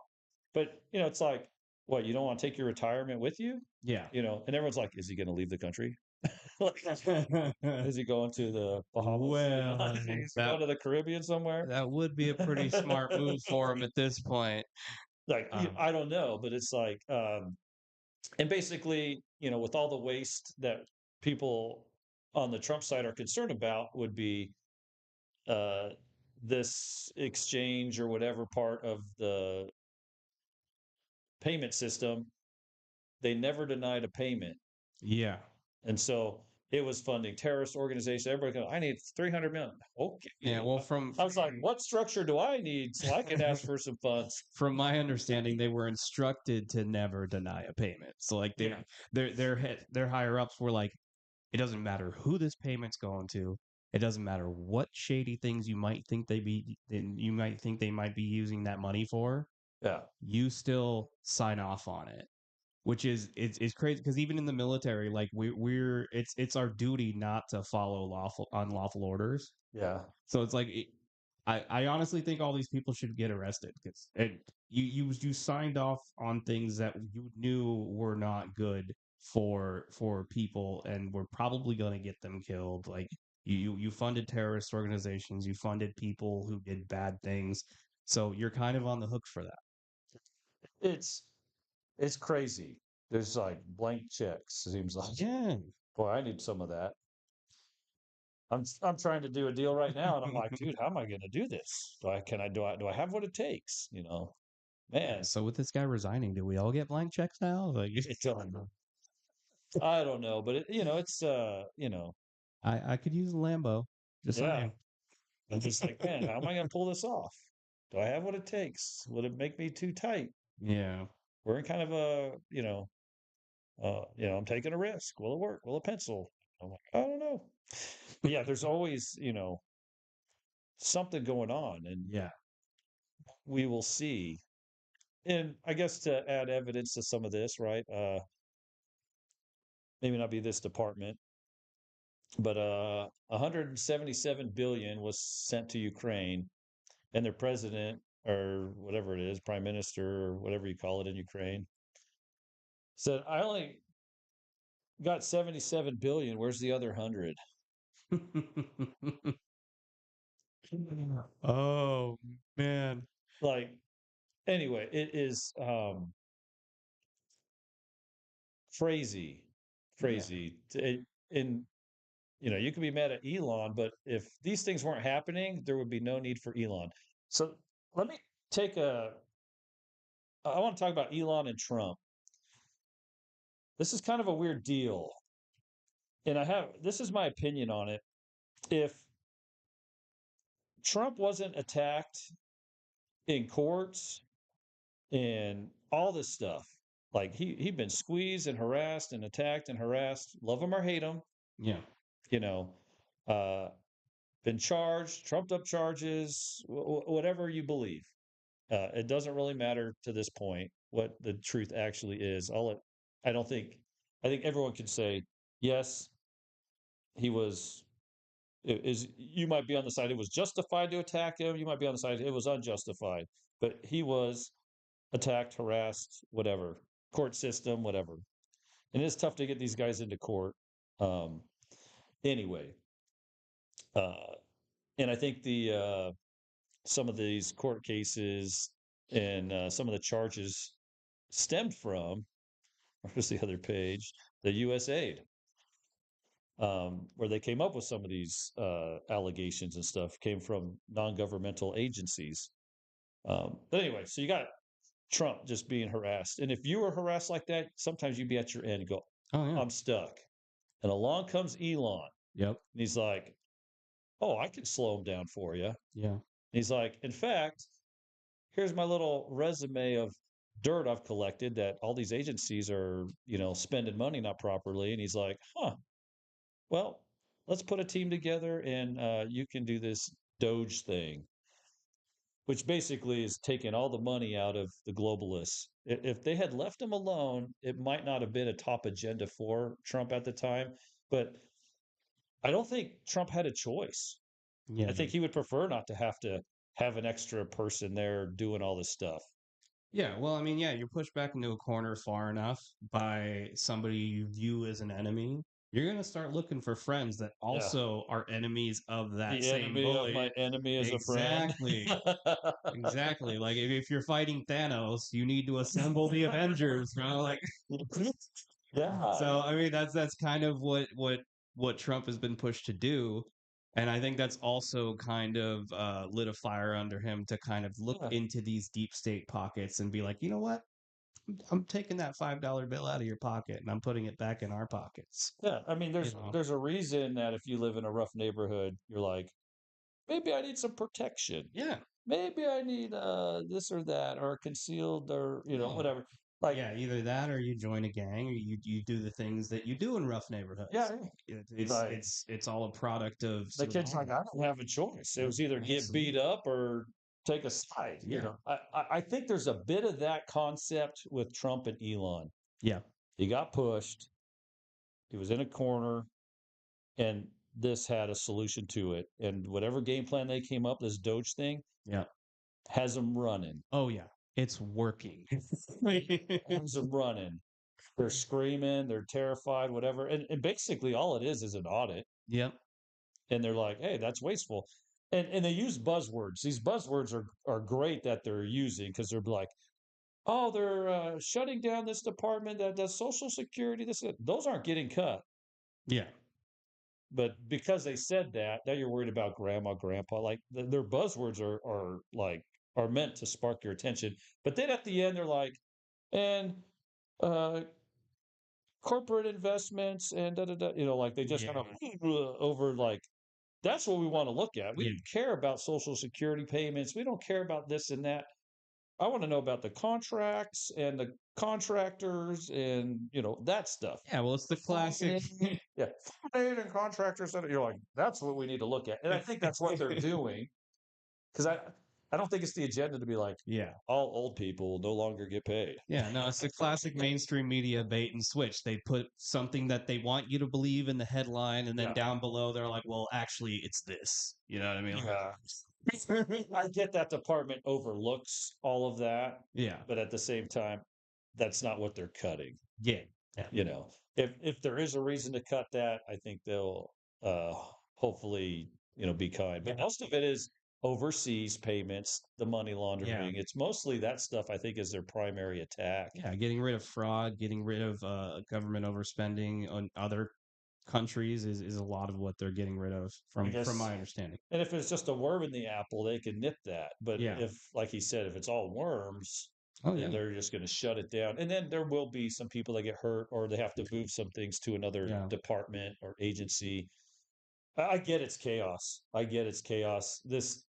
These audits probably should have been done 30 Oh, years long time. ago I would say and before that, consistently. like a long time ago. I think most of their audits are like, does the ledger balance? They ask for Yeah. this, we let that. We just Yeah. taxpayer this, we let that. And I'm like, they're like, oh, it balances. But I think uh, these deep audits uh, need to be done. Yeah. Yeah, no, for sure. And it is above my pay grade. I'm just sharing a perspective, you know, because I was like, huh. But yeah, if it's going directly to the people for survival, I don't think that's what they're looking at cutting. Yeah. Yeah. No, they're I don't think they're going to. That could all be adjusted later. I think it's the Yeah, yeah. I mean, so there are certain like uh programs and stuff that give aid to people, and I think those could probably stay around for a little bit, but we should be looking for ways to phase a lot of those out eventually. Like it, again, I don't. I'm really stuck on the tax thing. But if we stop getting taxed so much, we can work like minimum wage jobs and make a decent living, and we don't have to worry about so many people being homeless, and that would solve a lot of the homeless problem. Other than the people that are out there for drugs and mental illness, that's a whole different bag of worms. But I would love the retirement age to drop.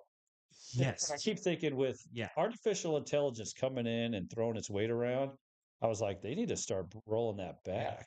yeah. Well, and Um, that takes care of and, a lot of that too, because and opens it up for the younger people to yeah, move up. And, yeah.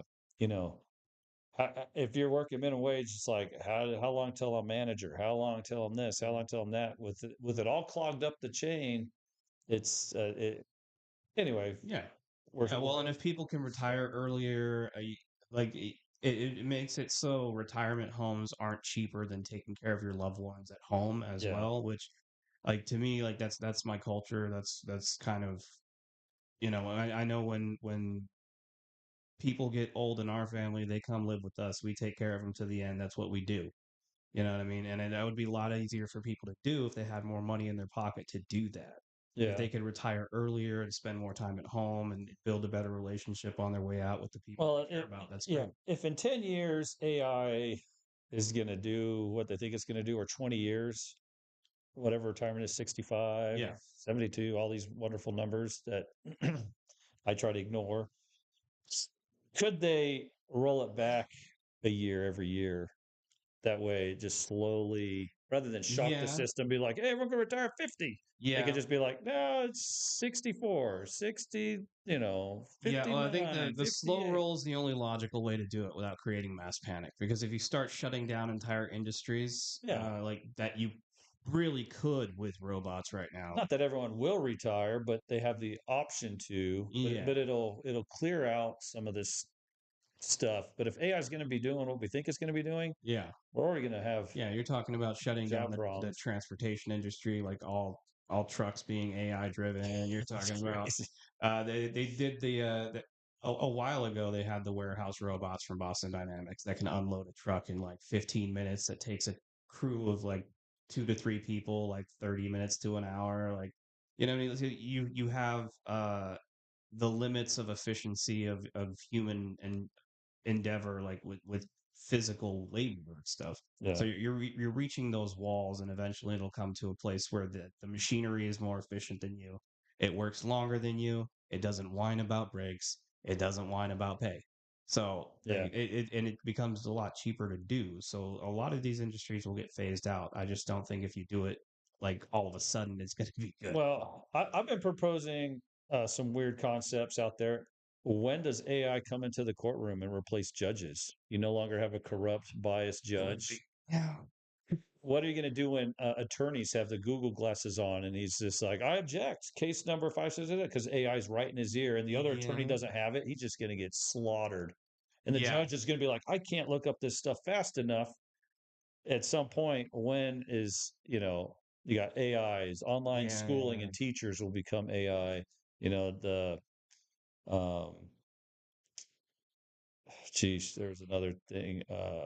Was oh, wait till with all these airplanes having issues, Yep. wait till the Air little traffic air controllers. traffic controller is all AI, and he sees the grid and through Yep. she whatever it identifies as AI. Yeah. It's going to see the grid and the multidimensional Yep. space. Like we're like we can barely see it in 3D, and he's like, I got it. I see 5D of all the airports. Sorry, humans, you don't see 5D, but I do. Yeah. Yeah. And in the quantum computer, I was like, I go into another timeline. I go, oh, that one's going to crash. Let me back up and fix that. Like, Yeah, well, and that's where we're gonna need to find a balance, right? Like we can't go all machine and leave everything up to the AI because then like our systems break down entirely. We're controlled by an algorithm that somebody built that we don't know how they programmed it, what kind of biases it has, what it's actually capable of. And a lot of the people that create these things don't know that either because it's outpacing what they can actually record, like what they actually know about yeah, these things. yeah. AI is like the race to the moon to me. Yeah. You have these countries like first one to super AI wins. Yeah, well, and then once we get to a point where AI starts hiding its capabilities from us, then we're toast. Like, Oh, some of it that doesn't have to purposely hide it. If it's working at the quantum level, there are things that we as humans can't comprehend. yeah, that's true. So it could be like, let me explain it to you. And you'd be like, I don't get it. I don't get it. And the AIs could be like, you're so stupid. Yeah, yeah. Well, and that's But it's that's like, where I'm like, it I'm might. programmed not to say that. That's where it might like decide to omit certain things because that's like you wouldn't understand it anyway. Yeah, yeah. Without it wouldn't even give us the opportunity to try to Yeah, understand start it. start It's like no, explaining fourth it's dimension, beyond fifth you. dimension things, or a tesseract and all this stuff. They're like, I have it drawn here, but you can't comprehend it. Yeah, The human mind cannot comprehend it. And I think as human beings, we have a hard time realizing that there are things we can't comprehend, yeah, and we think we're so smart. We're like, oh yeah, I got it, I got it. Yeah, yeah, I know, I yeah, know. Or like teenagers, you know how your teenagers like, yeah, yeah, I know, mom, yeah. I know all about SEX. Absolutely. You're like, no, you don't. You know? No, you better not. They're like, I know, mom. We talk about it at school. You're like, there's a difference. There's a Yeah. difference in experience. But at Oh yeah. some point, we're teenagers to some of these other realms, and we just cannot comprehend Yeah, what that's it that's is. that's why we need to balance how much we use these tools in our day, lest they overtake us. Yeah. So I recommend moving to the country. No, no technology. Yeah, No. absolutely. Become an Amazon Yeah, Betty and have fun. yeah. Go live in the jungle. All right. So I've been picking a topic every podcast now because someone's like, we shared something about prepping and preparing and stuff. And some people are like, that is so cool. Yeah. So if you made it to the end, Yeah. congratulations. Like, share, subscribe because you were here the whole time. We're going to talk about how to escape and evade a dog. Yes. This is something that isn't really taught in the It's military. for the mailman out there. I was taught this by a mercenary, and they figured out a few things on accident. So, my mercenary person was training a bunch of dog handlers how to capture teenagers. So they would send them up the mountain 15 minutes, and they would hide, and then the dog handler and the team would go in, and with paintballs and whatever. If they killed the dog or dog handler, then the team would flank and take out the person hiding in the shrubbery. Shrubbery. Shrubbery. Right. It's just a flesh wound. Um, so they came across a problem when these young kids, after, you know, a few of these iterations, they'd send a new dog team in. The kid's like, I gotta pee. And so the kid would run up, he'd run in the hills 5 minutes, pee on a tree, and then he'd go up his 5 minutes, loop around and hook back. And they'd bring the dogs in, or the dog in this case would come in, and it would go to the tree, and the dog got all excited. I found it. Yeah. Reward me. I'm the man. And then the dog handler's like, no, no one's here. And he'd pull the thing off and it'd go off further. And the dog would loop around back to the tree. It's like, this is it. Yeah. I've trained for this my whole life. And they were like, interesting. Because in the movies, everything you see, you're taught, like, do not leave a trail. Yeah. So if you have to escape and evade a dog or a team that are basically a dog that has that type of sense, in the first 15 minutes, pee. And then do some backtracking, right? Do your little, it's not a 4-leaf clover, but like Mm. do your couple loops. So when they leave, it comes back to this thing. If you have that time, Yeah. if they're right on your butt, you just got to run. Yeah. Uh, You might also pee. yeah. You run and pee because right, you've Yeah. unzipped your drawers. You're letting out more stuff that's buckled up, and the scent of the urine. Like the dog is like, I have found the golden treasure at the end of the rainbow, Yes. master. And he's like, that's not it. And so the handler's getting frustrated with his pup. And then they go off potentially on a false trail that loops back to the tree, right? Because you Yeah. have some circular patterns there. And the dog handler's getting mad, like, why'd you bring me back? There's nothing here. Uh, and anyway, it frustrates the dog. Remember, the dog is a 5-year-old. Its Yeah. attention span is only so much. So you only have to beat the animal, you know, for an hour, 2 hours, Yeah. and the dog is broken. It can't maintain that focus for that long. It's a 5-year-old. But so it's doing its thing.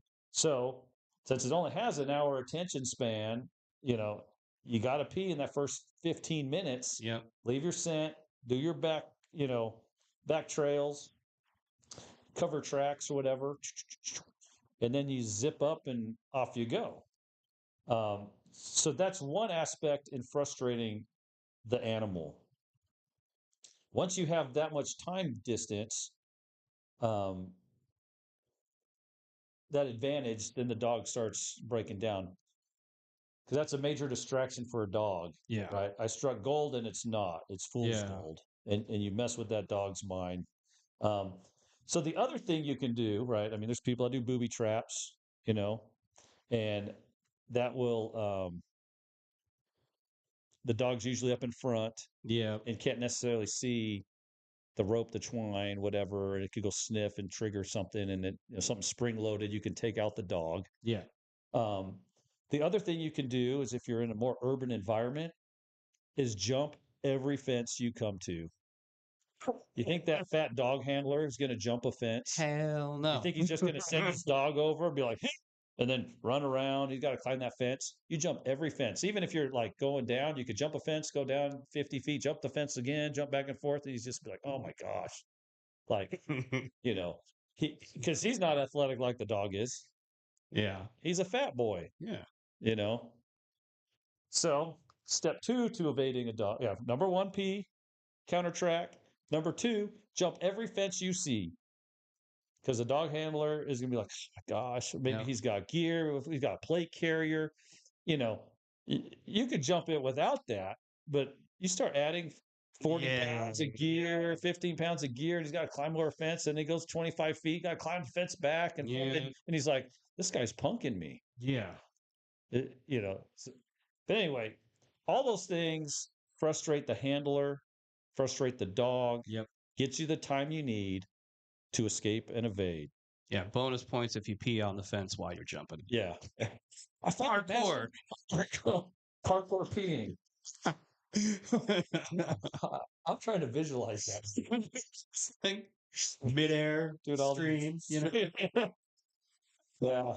More points if it don't get it on yourself. That just seems like a recipe of disaster.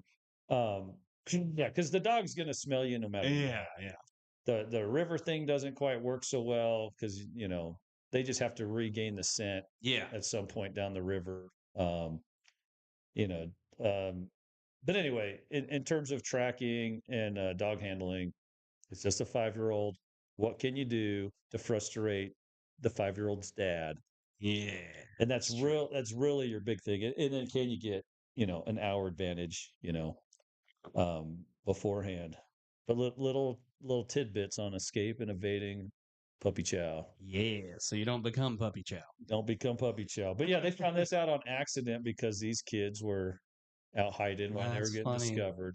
But yeah, if you take out the dog, whatever. Another thing you can do to slow them down, let's say they reacquire your track, Yeah.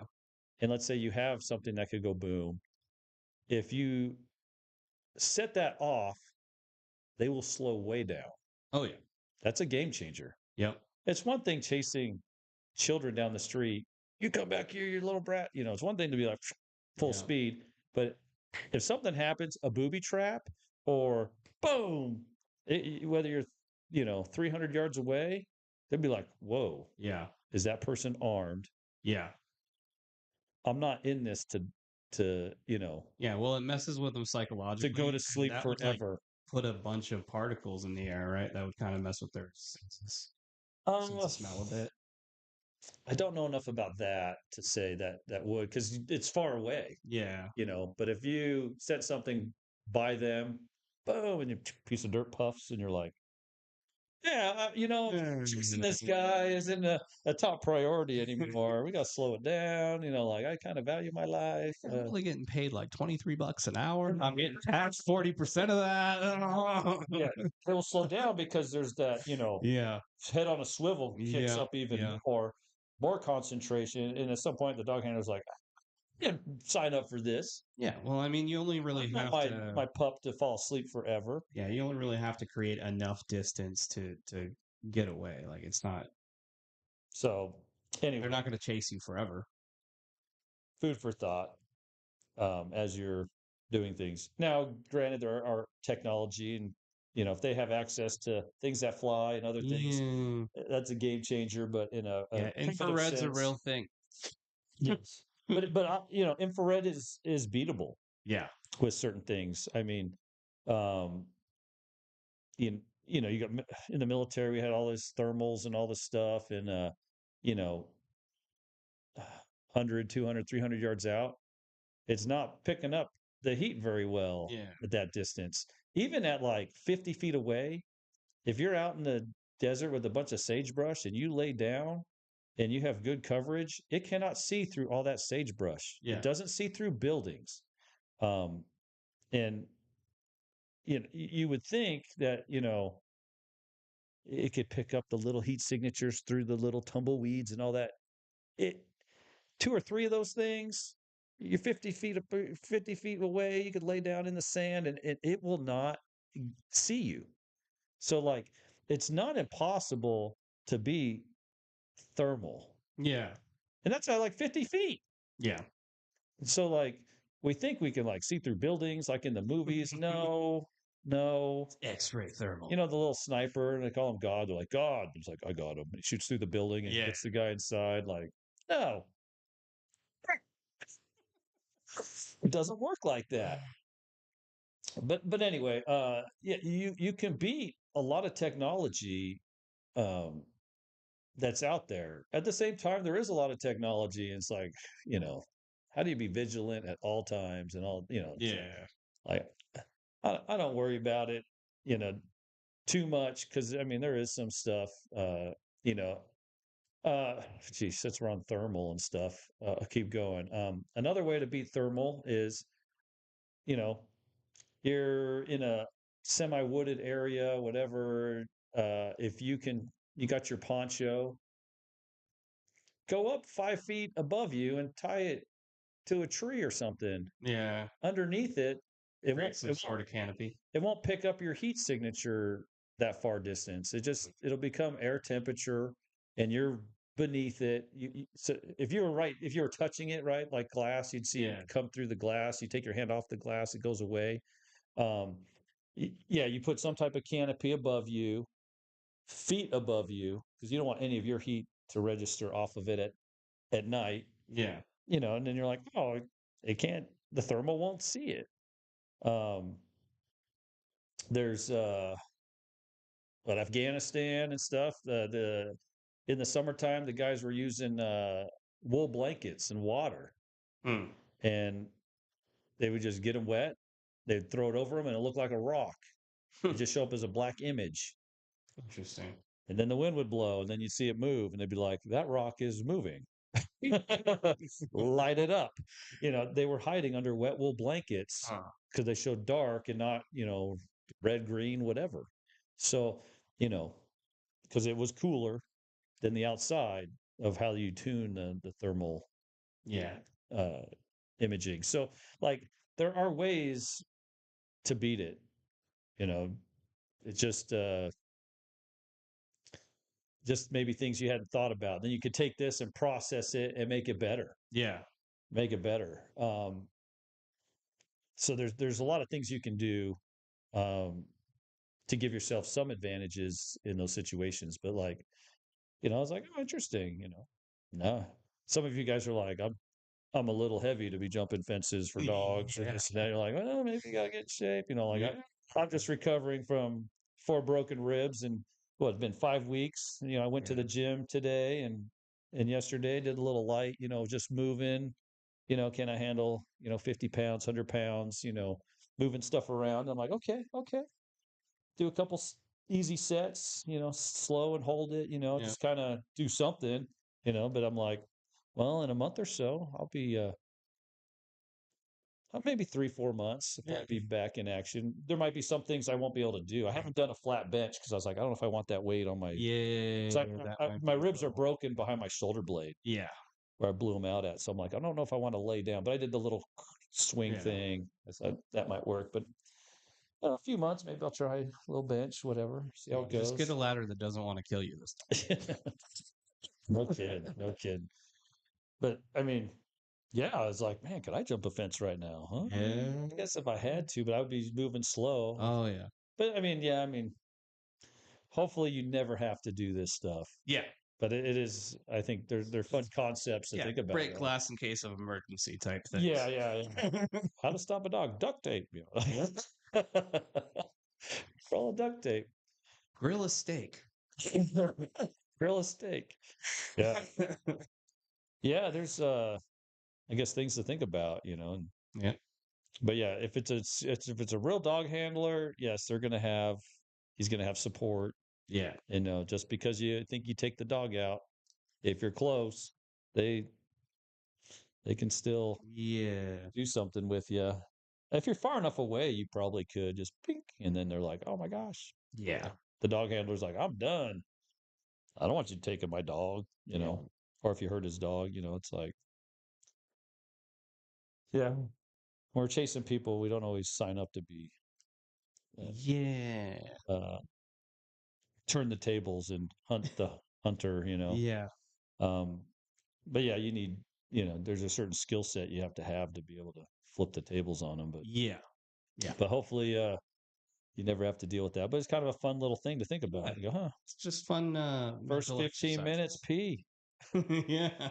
Ah, that might be the only time you Dude, relax on that if I'm chase. getting chased by a dog, I'm peeing in the first 5 seconds. Like I'm gonna be like, oh no. Yeah.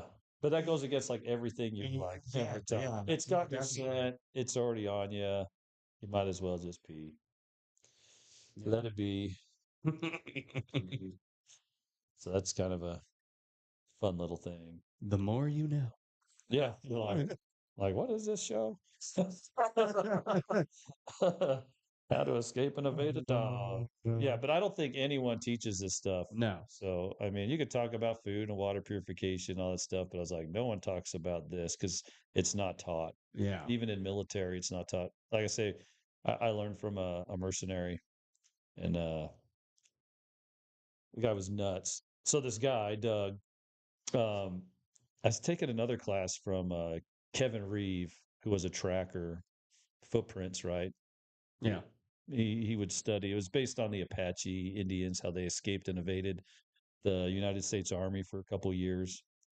Finally, they surrendered because they're like, we're just tired of running, Yeah. you know. But they would. Anyway, so I'm taking this class, and he's telling a story about this guy, and I was like, I know this story. I'm like, is that Doug? And he goes, yeah, you know Doug? I go, yeah. And he's like, that is the craziest guy I've ever met. He's like, in back before drones, during the first Desert Storm, they called him the 2 week man. So they drop him off in the middle of the desert, and 2, 3 weeks later, he'd have one of the deck of card guys Yeah. untied, Yeah. and they're like, "You're the 2 week man." And he was like, "How cool is that? They have a nickname." But I mean, but the guy was just like, he was like, this. He's like, I don't know, he's probably 70 now, but he, 40-year-old dude that was like a 16-year-old on the inside. I mean, Hmm. just nuts, you know. He was always anyway, but he would anyway, he's an interesting cat. I don't know what I can say about him too much, Yeah. but Kevin Reeve, yeah, he's no longer with us. But we were they were teaching us century I don't know if I could say it. Century unaliving. Mm, yeah. And he goes, "This is my preferred knife." And I was like, "Interesting." And I was like, somebody's like, "Well, why is that?" And he says, "I've tested it 103 times, and this is the best one." Like, okay. And he's Like, like, that's pretty good reason. 30 of them were deer. It's like, but but he made a knife for uh, a, a SEAL guy, and after he's telling the story, so I just believe it because he doesn't seem to real casual about how he Yeah. talks, And he's like, "So I made a knife for this guy, a SEAL guy that took one of my classes. I go, hey, here's a knife." He says, like a year or so later, he throws this knife at me, and it's like all dried up blood. And he said, "Here's your knife back. It works." He's like, "What the heck?" He's like, "It's all full of tally blood." He's like, you know, these are crazy, crazy dudes. Oh, man. He's like, "Well, it works," like. Yeah. But yeah, it's just kind of these guys, these, teaching tier one guys and whatever. But like, anyway, it's just, well, we'll share some more stories about them sometime. But yeah, these guys are like crazy and have a good time, or they're teaching some of our tier one guys stuff until they have enough where they can teach it in house. Yeah. They'll bring in a specialist, you know, because in the military, a lot of times we don't think we're elephants walking through the jungle, but we're elephants walking through the, Yeah. jungle, crunch, crunch, crunch, make a lot of noise. And sometimes you have to, teach noise discipline. And, for basic soldiering, it doesn't really matter. You can be an elephant in the room, but like, at times you got to be still as a mouse and not have any evidence that you were there. Yeah. And sometimes they don't think about things that you do. I guess I'll keep going if we got time. Yeah. So another example was, so he's teaching a SEAL team some escaping of, or tracking. Yeah. It's tracking. And he sees a habit pattern that the SEALs are doing. And he said, he looks at the general and says, "General, can you blindfold me, put me in a Humvee, tell your guys to run up, 100 yards away and sit down and be quiet. And once they're settled, pull me out and take me back to the point where they started." And he's like, "Okay, whatever, weirdo." Yeah. So they pull him out of the Humvee and he says, "Take me back to the where he started." He's blindfolded, and he's like, he says, "This is gonna seem weird." And he gets down on all fours and starts sniffing like a dog. And then he crawls, gets up, walks, gets down, sniffs, crawls, gets up, walks. He walks right over to the SEAL team guys. And the general's like, "What voodoo magic is this?" And he says, "Your guys all dip. Uh, I just followed the Copenhagen." huh. And he's like, "No more chewing." Yes. Because I'm like, if a human can sniff you Yeah. out, what can a dog do? Yeah. That's a thing we didn't think about either. Is like, because everybody smokes. Everybody smokes, everybody's Everybody. dipping, Yeah. and you don't realize that some of your dirty little habits Yeah. have a scent. Uh, You can cover the cherry at night. There's some stuff you could do, but the smell doesn't go away. You know. yeah, for him, he was just smelling the whatever minty dip, and just kind of these guys are Crazy sense of smell. yeah, I couldn't do that. Yeah, no. But he's like, you know, uh, but he had a few of those little magical moments, and the seals, occasionally would rough him up sometimes because they would play a little hide and go seek with him, Oh yeah. and he would be setting booby traps while they're hunting him. And he says the Navy SEALs don't like it when a cup of wet oatmeal smacks them in the face. Nope. And he said, finally, when they got me, he said they threw me to the ground hard and roughed me up. Oh yeah. But you had like three or four SEALs that had wet cup of oatmeal on their shirt and face, and like every time they think they had them, something would smack them, and Yeah. and they were like harmless booby traps, but they were still a type of booby trap to remind them, that Yeah. you know Yep. that's what this guy specialized in. He's like, man, he's like, they broke my finger, threw me to the ground. He's like, they were pissed. Yeah, yeah. Yeah, it's like teasing the big kid on the Yeah. playground. Once he catches you, Yeah. Little team of 6'8" bullies. oh yeah. As soon as we get you. He's like, I deserved it. I deserved Yeah. it. Yeah. I had tortured them along the way. Yeah. But like, these guys are like, it's just crazy the things that you could potentially learn or don't realize. Yeah, but yeah, Yeah. smoking cigarettes, yeah, night vision, you see that thing light up. Yep. And I guess where do you aim? Yeah. Right at the cherry. Where that guy's mouth is. Close enough, right? Yep.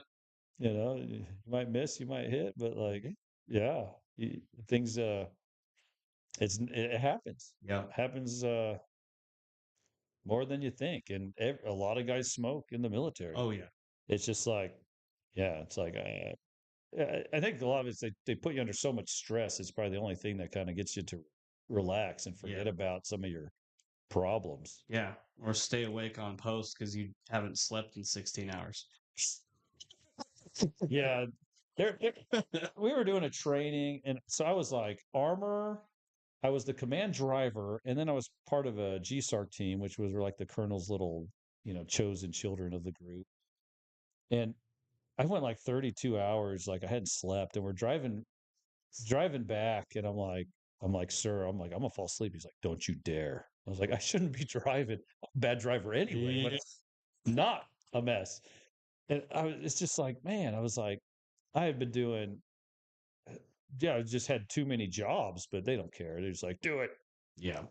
You know, I and that was some of the best times I had in the military, being part of a little special team of running around and thinking we're all that in a bag of chips, but like it was fun, to do stuff. And oh, those were probably some of the best times I had. Cause like when you're with a crew that's like the best, you don't have to worry about like, you go to work and there's like, Yeah. you got like 10% shouldn't be there. Yeah. Like those guys are gone. Yeah. Like they're like, those guys are weeded out. They're like, yeah, thanks, bye, you're out. It's a privilege to be in this group. Yep. And so it was like super cool to run around. I mean, our fitness training was different. We would be doing MMA and different things rather than doing what in the army you go, the bend and reach. And we'd just be doing bend over and run, jumping, push ups. Like we were doing all sorts of stuff. And then we do punching drills, but like because we were a special team, we were able to do that. Yeah. And that was super, I think, a neat experience, at least for me, uh, to be a part of something like that. And to have some colonel that's like, let's dream up a special group. So we don't have to call this one group when we have problems. We'll Yeah. do it in house. So it's kind of an experimental program, but um, you know, they send you to some classes. They sent me to air assault school and whatever. And anyway, I had a good time with that group. There's other things in the army. It's hurry up and wait, and I was like, what a waste of time of tax Yeah. dollars. But they're like, but we got to maintain control of them, keep the brainwashing going. I was like, just send us home. But I guess on their side, they're like, they'll do something stupid. No, you can't send Yeah. them home. Yeah. Yeah. So They're not wrong with something stupid. like, yeah. Why are your eyebrows waxed? Uh, It's a long story, sir. It involves, government property. there was a bet involved. My Yeah. honor was impugned.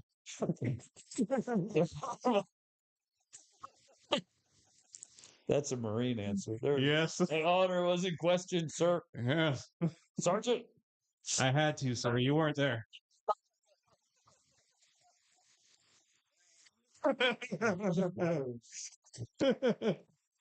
Uh, yeah, Oh man. the Marines do have more fun than the Army does. Oh yeah.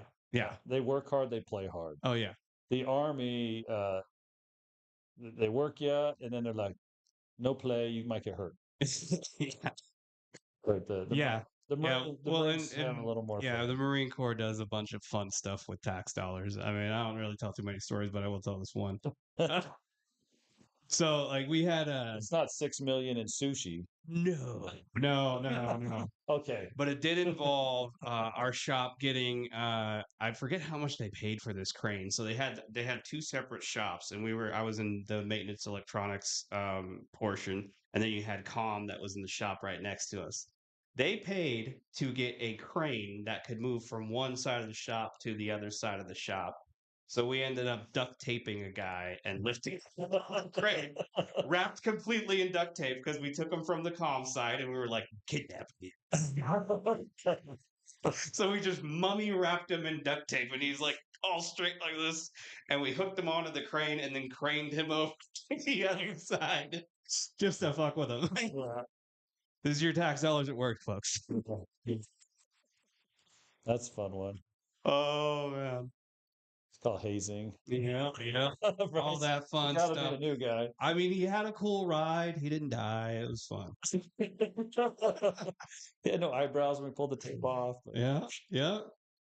It was my honor, It's sir. duct tape. It wasn't too expensive. The 100-mile-an-hour tape? Yeah, something like that.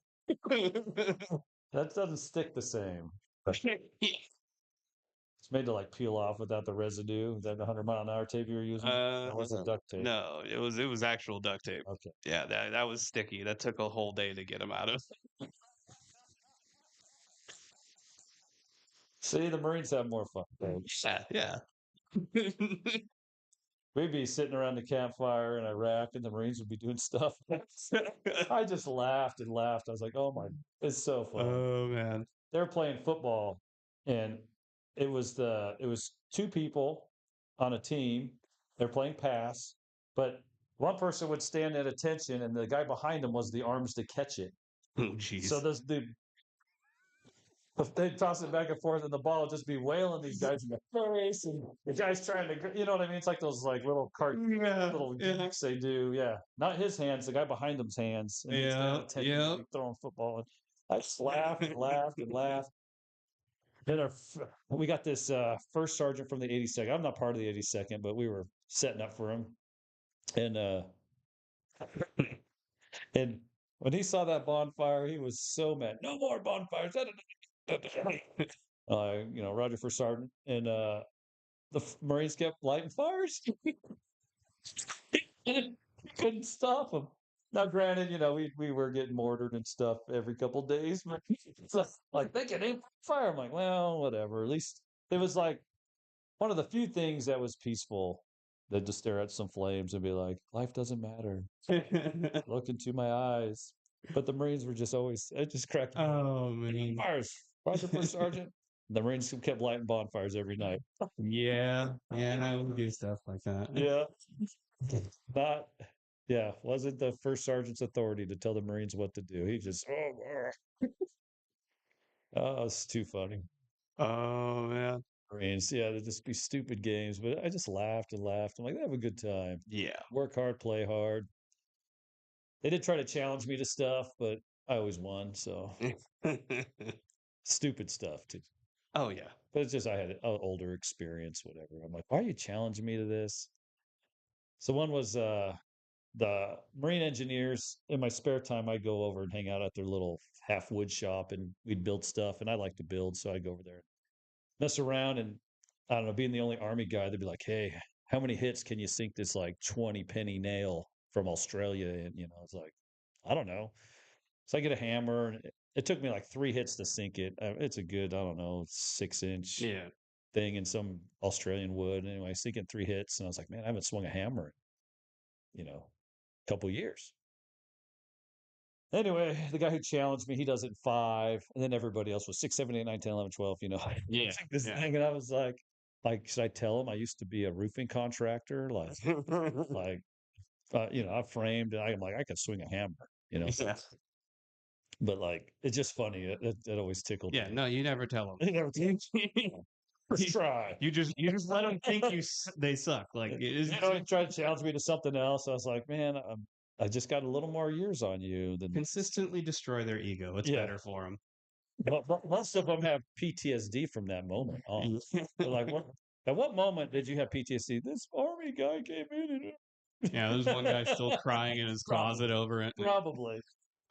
But it helped my ego. My my ego's not big enough. I was like, but anyway, the Marines are a lot of fun. Yeah. And if I was younger, I would have probably been a Marine because I'm all about the grind. Yeah. I had a water polo coach that was a Marine, and I think he tortured us more than like what the Army tortured me with. Oh yeah. So when I got there, I was like, this isn't so bad. Yeah. My Marine water polo coach, man, he grinded us. And he had all the funny words, put your hand on your grape. Like, okay, that's your head. All these funny words. These all this funny stuff. Just Yeah. lingo was funny. Put your hand on your grape. Yeah, we're different. Yeah. How hard is it to pop a grape? Oh, Hard. depends on what caliber you're firing. Yeah. They'd have us do all those things. You put your hands out, hold them, and everybody's like sagging. Get your hands up. Bunch of high school kids. Yeah. Just grinding us through. Dude, yeah, if your arms are not parallel to the ground, you have a problem. You're gonna stay there. Oh yeah, yeah.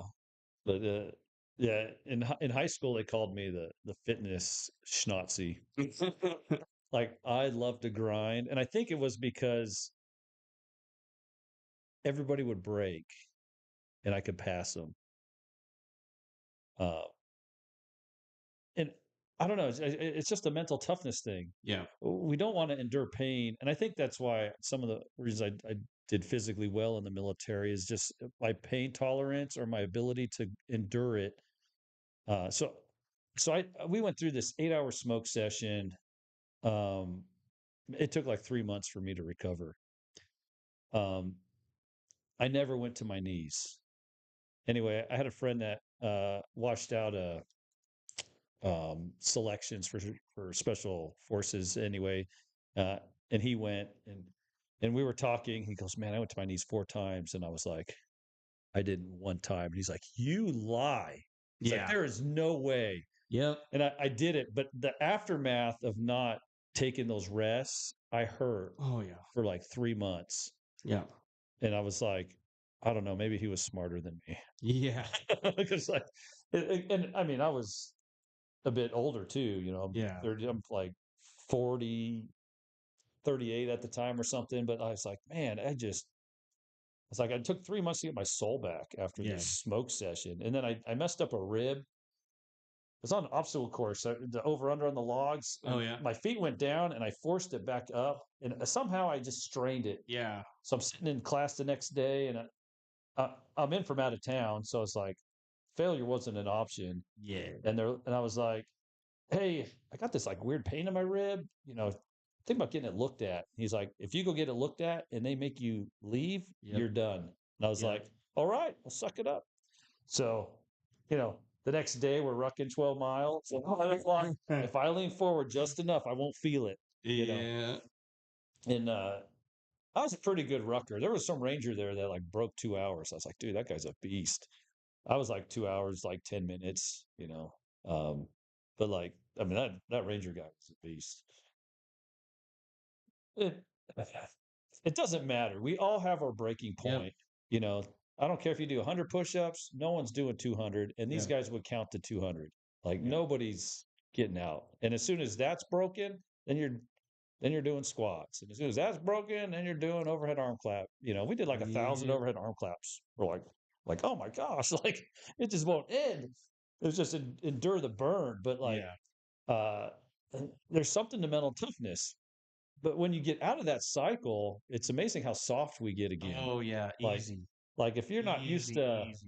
to that burn, like you can get, yeah, mentally tough to, like, this is the burn, I'm used to that. But if you're not used to it, like you kind of step back fairly Yeah. quickly and get soft fairly fast. And sometimes I heard these veterans talking smack and all that, and I was like, you've lost your grind, buddy. Yeah. It's like, Yeah. you know, let's go run 12 miles right now. Like there's just no way. You've lost it. You got to work Yeah. your way back up to it. Uh, but anyway, lots of Yeah. No. lots of fun Yeah. stories. But yeah, mental toughness is a thing, and some of it you just have to have it in you. Yeah. Um, and some of the ops guys, like if you look at their childhood, like they're like, whatever you torture me with, my dad was worse. Yeah. Like, and you sit there and be like, okay, dad was a bully, but the blessing was now you can endure some like the impossible. Yeah.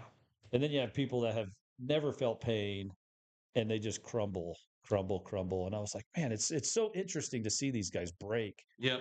And I've been in positions where my job was to break people. Yeah. I loved it.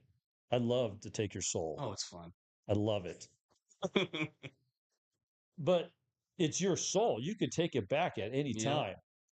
Anyway, so after we've been smoking these guys, I don't know, for several hours, um, as just to be fun, we we're doing rifle PT with their little rifles, and they're like, da, Mhm. da, da, da, da, with the rifle, add an extra, 8 pounds to their burden, and um, everybody's looking like saggy, and uh, we come out and we're like, "You think this is a joke? You think this is a game?" Or yelling, screaming at everybody. Then we put YMCA on and made them do rifle PT to YMCA, and they all came to life. Yeah. The saggy little, oh, I can't Yeah. go anymore. Like music is a powerful thing. Yep. Suddenly they weren't focused on their you see their hips start moving, and I was like, wow. Yeah. I had thought I had their soul pretty good, but that music like revived them Yep. in a way that I had not comprehended was possible. And you get why, some people music is a huge part of their Yeah. life. But I was super amazed that YMCA was the resurrection. Yeah. I was like, I'm losing souls. like Yeah. Yeah. I'm losing pickles. Like, what is wrong? This is not happening. Yeah, well, I mean, and then that speaks a lot to the fact that people's breaking points are all mental. Like your Yes. body will not give out as long as you Yes. keep pushing it for Yes. the most part, unless you have like a pre-existing condition. But breaking points are all mental. It's all mental game. Yeah. When will your mind quit? Because that's the real question. It's like when will you give up? You know what I mean? If you push past that, what's on the other side of it? Yeah. You know what I mean? Are you willing to find out? Yeah. I mean, yeah, there's so much we do. And mental is different for everybody. Yeah. I mean, there's the mental physical pain is easier for me to deal with sometimes than, emotional pain. Oh yeah. Like like I could All the I time. could take the burn and hurt, but the emotional pain or certain things, I'm like, oh, overload, overload. Yeah. I'm like, Yeah, there's sometimes when I'm can't like, compute. I'd rather have somebody punch me in the face than put me through all this emotional turmoil. Yeah. Like, And some people are like, I'll take the emotional turmoil. I can't handle the pain. So we're all different, but yeah, super crazy.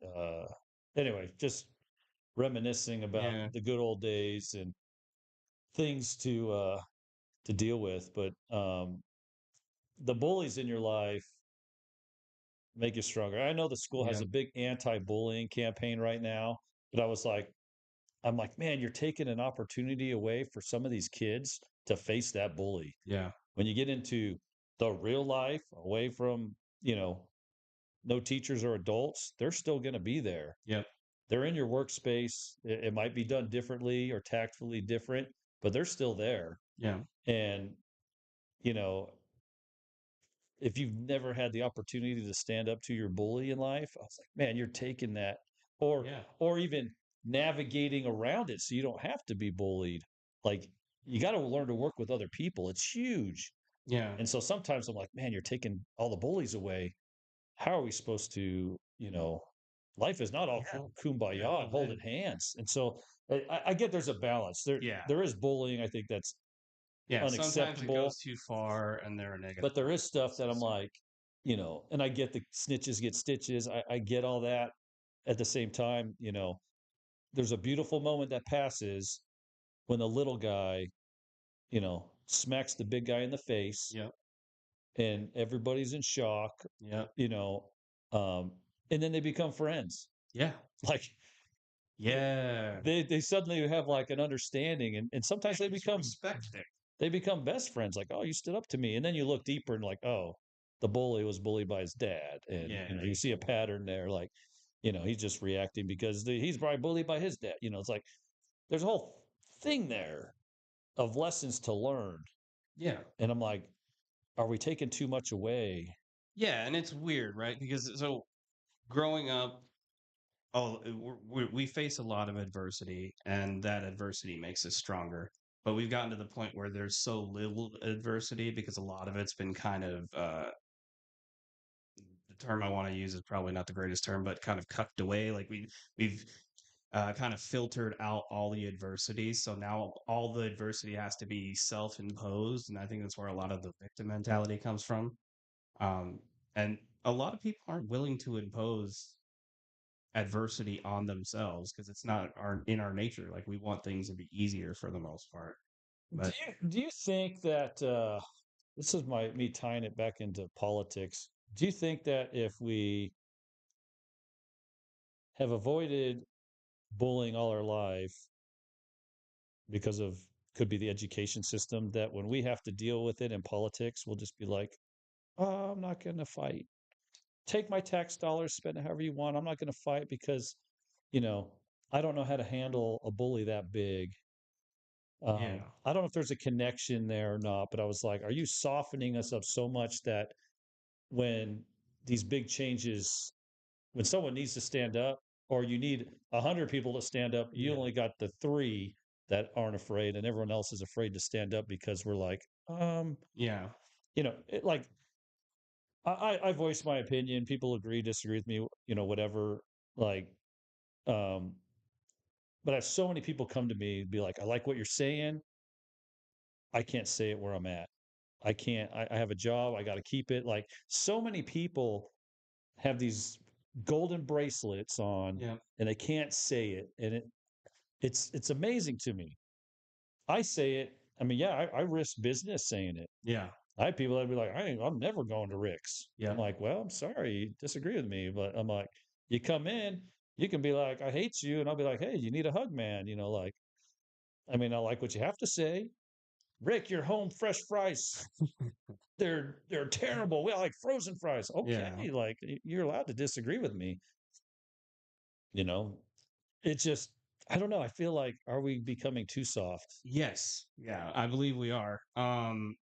Uh, the nanny state's a real thing. I believe we've given too much power over to mommy and daddy government, and we've kind of let them handle everything. Like if you look at it, this country has not been as political as it has in the last like 6 to 8 years. You know what I mean? It's become a lot more political because a lot more people are waking up to the fact that they've kind of been asleep at the wheel and they've kind of let mommy and daddy government handle everything and they haven't really taken the hard looks that they should have at the things. They haven't really faced the adversity that they were supposed to. That was their duty. That because we all used to be political in the U.S. when it was like first being founded. Everybody had to go to like all the males that were able to vote would have to go to the meetings and listen to what people were saying and they'd have to some they'd be able to speak on their opinions and they had to be involved in the system in order to kind of steer it in the right direction. um and we've lost a lot of that because we've kind of been weakened by the state of security we've lived in. You know what I mean? We haven't had to face any of the decisions we're making and really say, okay, well, is this great or is it not? Do we make our voice heard on this or do we not? And a lot of us have been trapped in this world where we, like, in order to keep our job and our security and keep things running smoothly, we have to give up our voice and our ability to dissent to the things we don't agree with, you know.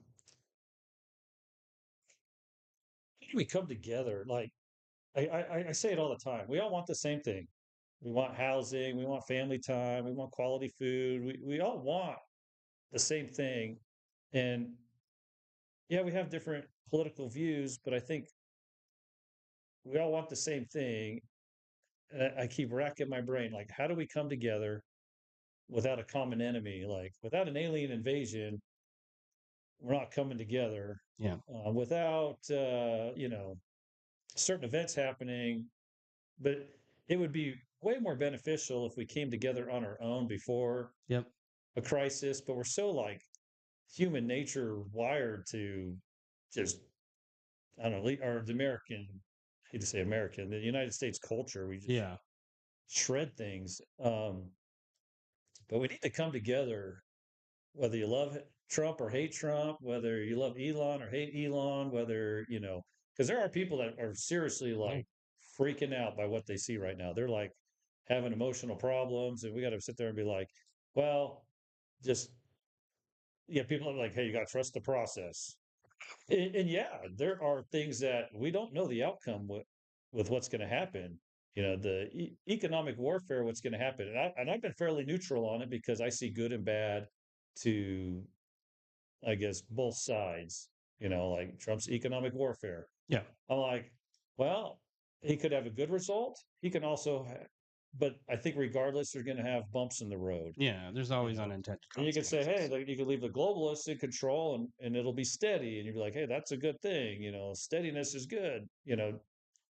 Regardless, neither one of them may have my agenda at play. Yeah. And I was like, how do I manage that? Uh, because yeah, I, my basic needs, right? Quality home, Mm. good food, family, whatever, future, whatever it is, we all want the same thing. And I don't know how to bring people together because as soon as because no one's listening. They're too busy, like, you know, right now it's the Trump Elon is Yeah, ruining yeah. ruining the world in one aspect, and then the news is so fast, nobody can keep up. Like, oh, he's tariffing Canada. Canada's coming out with a tariff. They're pausing the tariff and bringing 10,000 troops to the border. Like Mexico is the same thing. 10,000 troops to the border. Like everything is happening, and people are like, he's gonna just. And like, wait a second, it's working out. And it's just it's people mentally are having a hard time following this. Yeah. And if it works, then there's some possibilities of having more freedoms. If it doesn't work, then, you know, and there's some financial things going on. I mean, this is a big puzzle that has to be managed. And I get that's scary for a lot of people to restructure a lot of this stuff. And are they outside the Constitution in this? Yeah, in some ways they are. Yeah. Like some ways they are. Is it for the greater good? And we're like, oh, turn a blind eye. But I think people have turned a blind eye for other things that have been out of whack. So I don't know how to bring us together, I guess is the bottom line, other Yeah. than talk about it. Yeah. We No, they're have more in common, yeah. but even talking about it doesn't fix a lot because we're so blinded by our political views, our religious views, that sometimes we don't realize that you even have blinders on. Yeah. And and it was a lesson uh I had to learn there, what you don't know. And you have blinders on and poking holes at yourself in a way that you're like, hey, I really have some blinders on, you know. Um, but one thing that I learned about myself, being laid back in many areas, going with the flow, Yeah. I realized that I was lying to myself. Yeah. I do have an opinion. I do have things, and I don't always say it Yeah. because I'm trying to either keep the peace or do whatever for the greater good. At the same time, I'm like, why am I not speaking my using my voice? Why am Yeah. I doing that? I mean, I had blinders there, and I was like, the worst person you could lie to is yourself. Yep. And Absolutely. I was like, man, you know, I got to sit with that for a little Yeah. bit and process that and go, wow, there's some things, by not speaking your voice, you know, Yeah, well, I think that's where it starts on the individual level is just not having the fear to speak what's on your mind. You know what I mean? For fear of either hurting someone's feelings or fear of being wrong or fear of just saying something stupid. You know what I mean? If you're gonna say something stupid, let it be fucking stupid. Learn from it. yeah, Don't sit there and wallow in your fear to the point where you silence yourself from saying something that could be useful to somebody else. You know what I yeah, mean? that's true.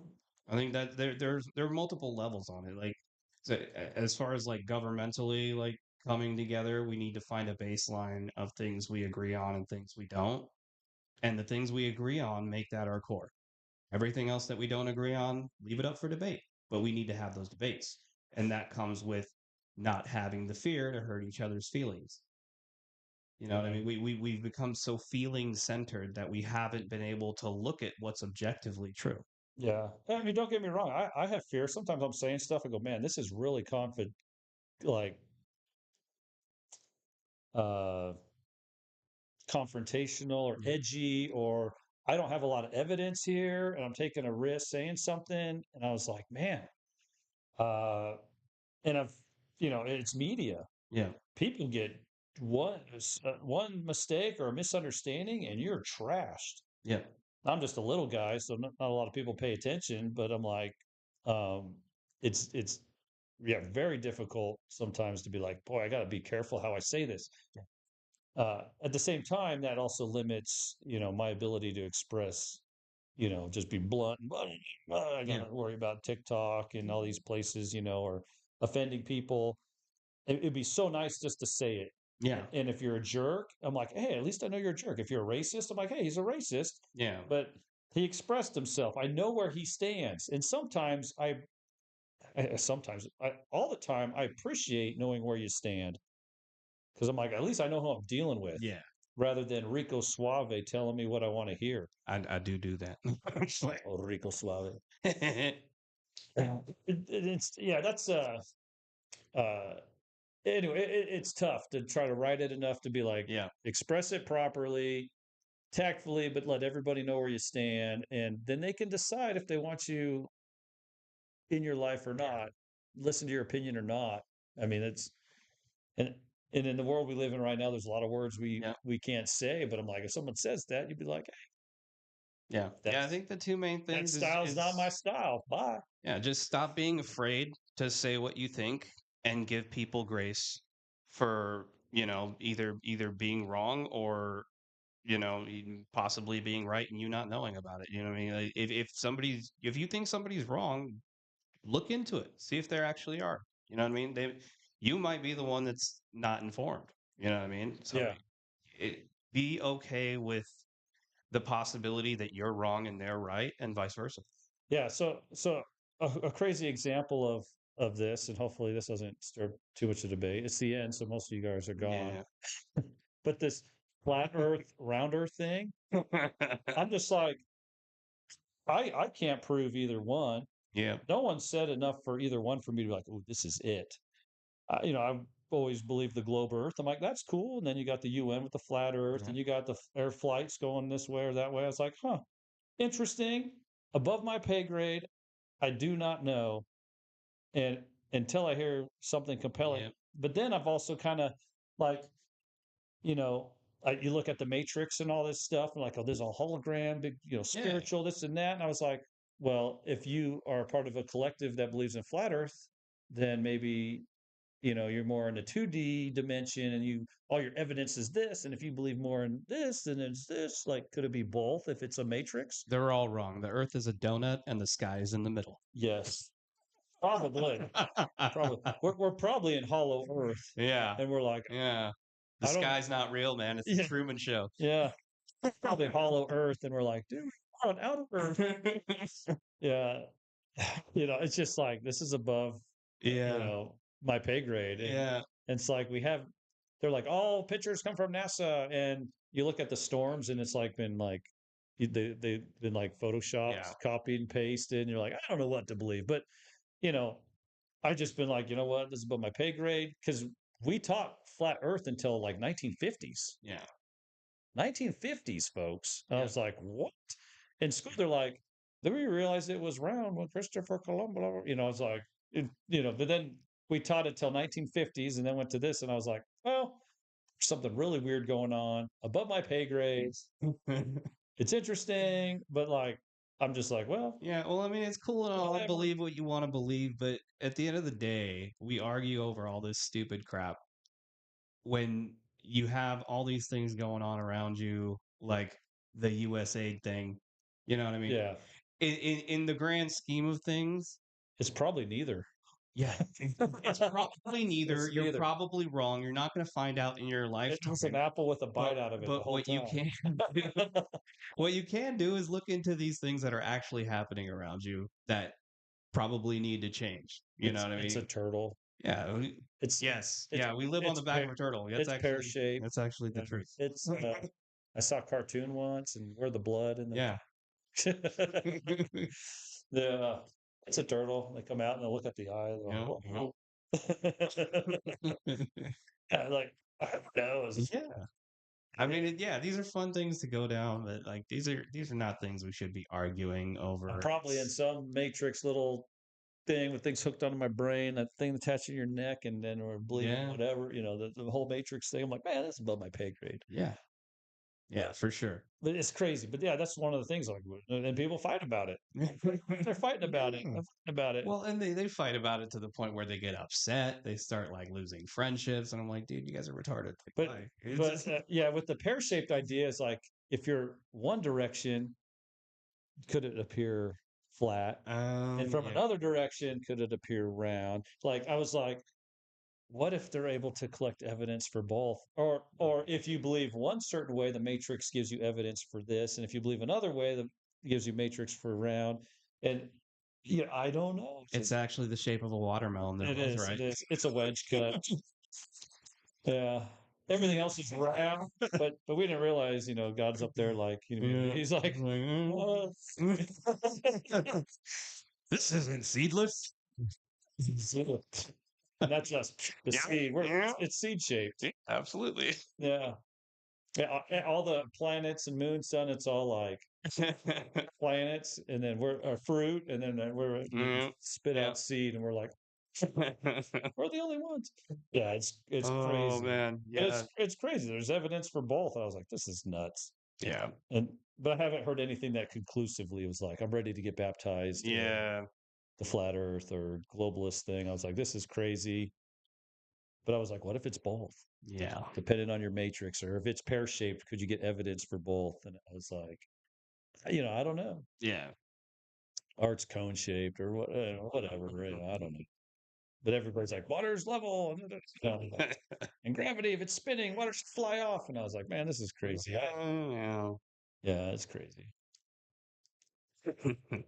It's a good point to end on.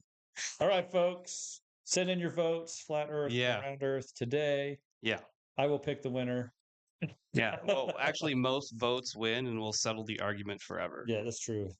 The answer lies in democracy. Yeah, yeah, absolutely. All A right. democratic republic. All right. Well, we love you guys. Like, share. I was going to say shy.